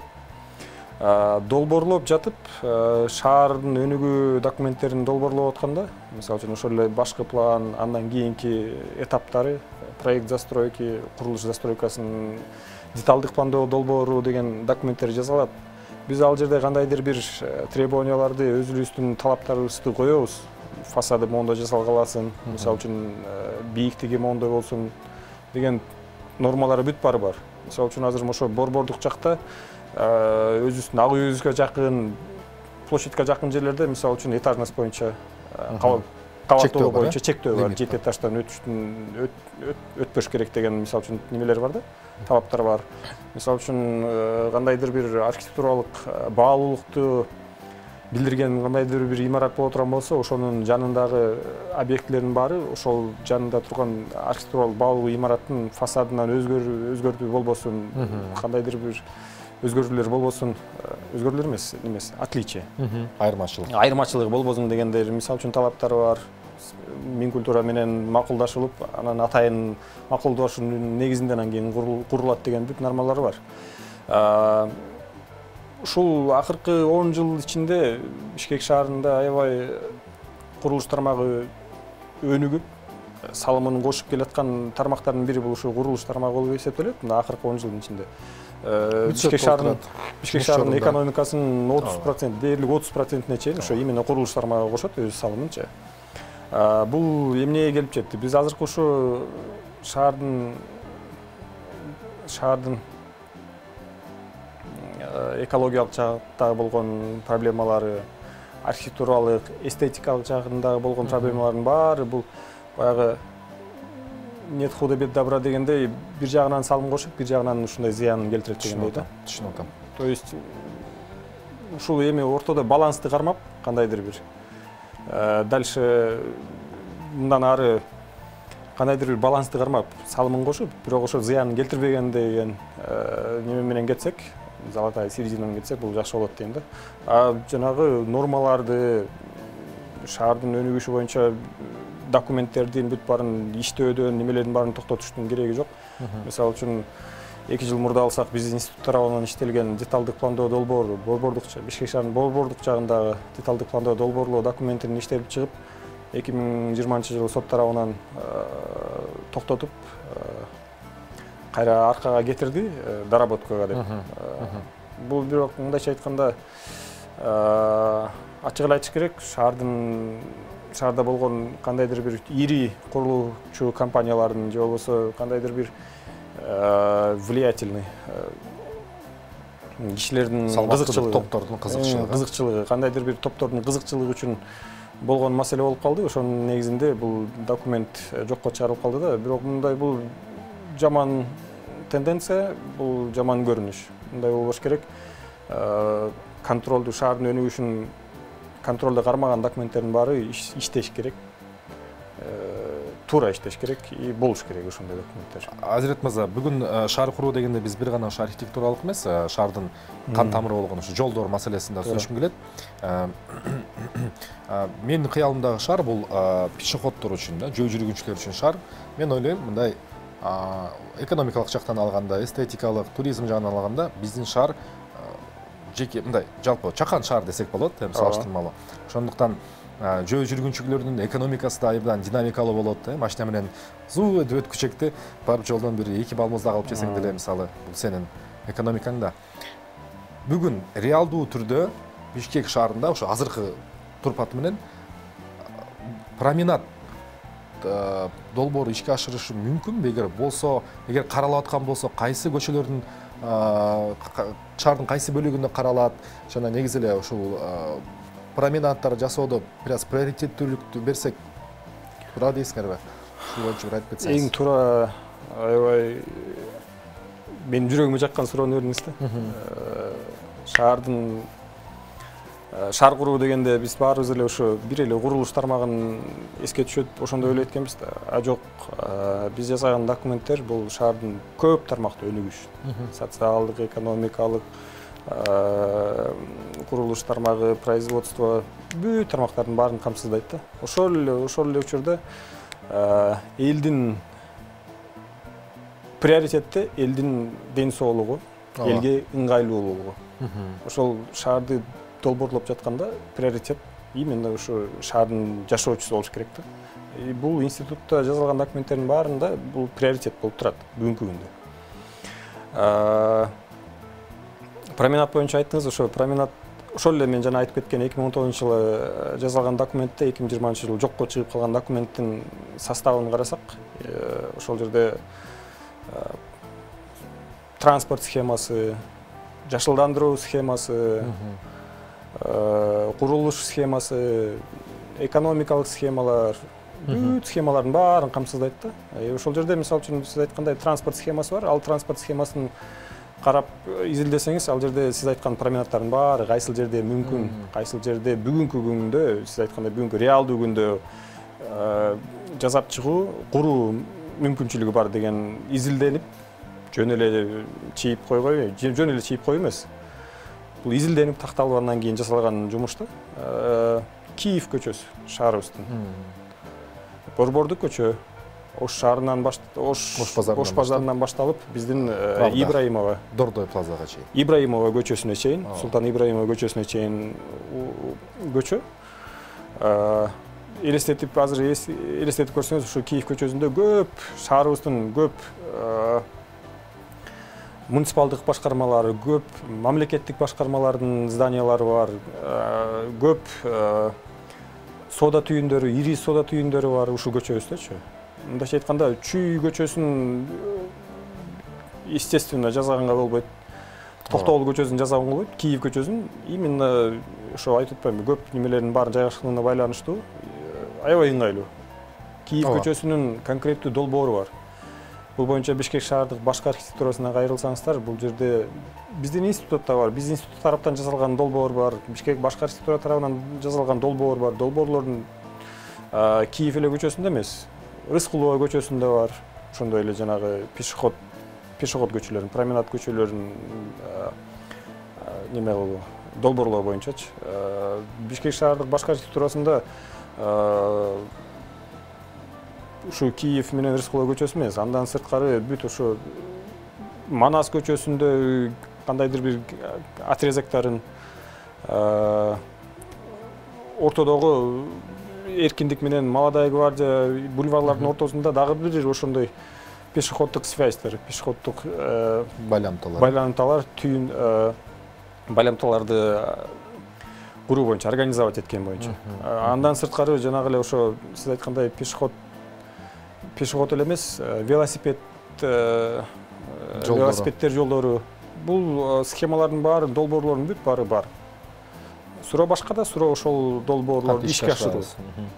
А бул ишке ашыруу жергиликтүү өзүн өзү башкаруу органдары менен иштелип чыгып, тыгыз мамиледе, тыгыз кызматташтыкта ушул долбоорлорду ишке ашыруу болуш керек да. Негизинен суроо бул ошо өзүн башкаруу, өз алдынча башкаруу органдарында жатат. Долбоорду биз эми архитекторлор сунуш кыласыз. Сунушту мисалы үчүн күндө сунуш жасай берсе болот. Чарчабайбыз, сунуш кылгандан чарчабайбыз да. Суроо ошол сунуштарды ишке ашыруу. Кантип э? Азирет, бул шаар куруу бул абдан маселеден башка жөн эле кызыктуу тема. Биринчиден, архитектура, тарых, искусство бардыгы тутумдаш болуп кетет. Бүгүнкү күндө биздин ушул кыргыздар өзүбүз шаарга келдик, отурукташтык, өзүбүздүн бир мындай жолубузду таап кете алабызбы деп атат. Жаңы өкмөт, жаңы бийлик мына аны коюп, жаңы шаардын сөлөкөтүн бизге башыбызга чийип атат, мындай элес кылып, кыял кылып кармап турабы, айтор балким ишке ашып кетеби, асман шаары деп атабыз. Айтор, мен бир гана нерсени каалап кетет элем, Азирет мырза. Институт өзүн-өзү өнүгө берсин, баягы чөкпөңүздөр. Мен ойлойм, коомдук процесстер эч качан ордунда турбайт.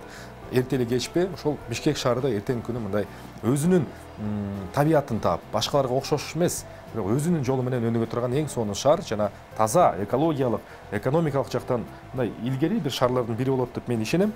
Бизде конокто Кыргыз Республикасынын министрлер кабинетине караштуу архитектура, курулуш жана турак жай коммуналдык чарба мамлекеттик агенттигинин алдындагы шаар куруу жана архитектура мамлекеттик долбоорлоо институтунун директору Азирет Акимов болду. Чоң рахмат, ишиңизге ийгилик болсун. Мен бүгүнкү эфирде азыр өзүм чыгып сиздер менен коштошом. Азыр биз менен болуп туруңуздар. Кечтин кезекчиси Эркин Нурбаев. Ардактуу көрөрмандар, ушу менен бүгүнкү эфирибиз дагы соңуна келип жетти. Эми Айтор, маселелер абдан көп. Бүгүн профилактикалык медицина, кыш менен ыштын жана полигондун өкүлдөрү келип кетти. Мына азыр эле Бишкек ошо шаар курулуш жана архитектуралык долбоорлоо институту келип кетти.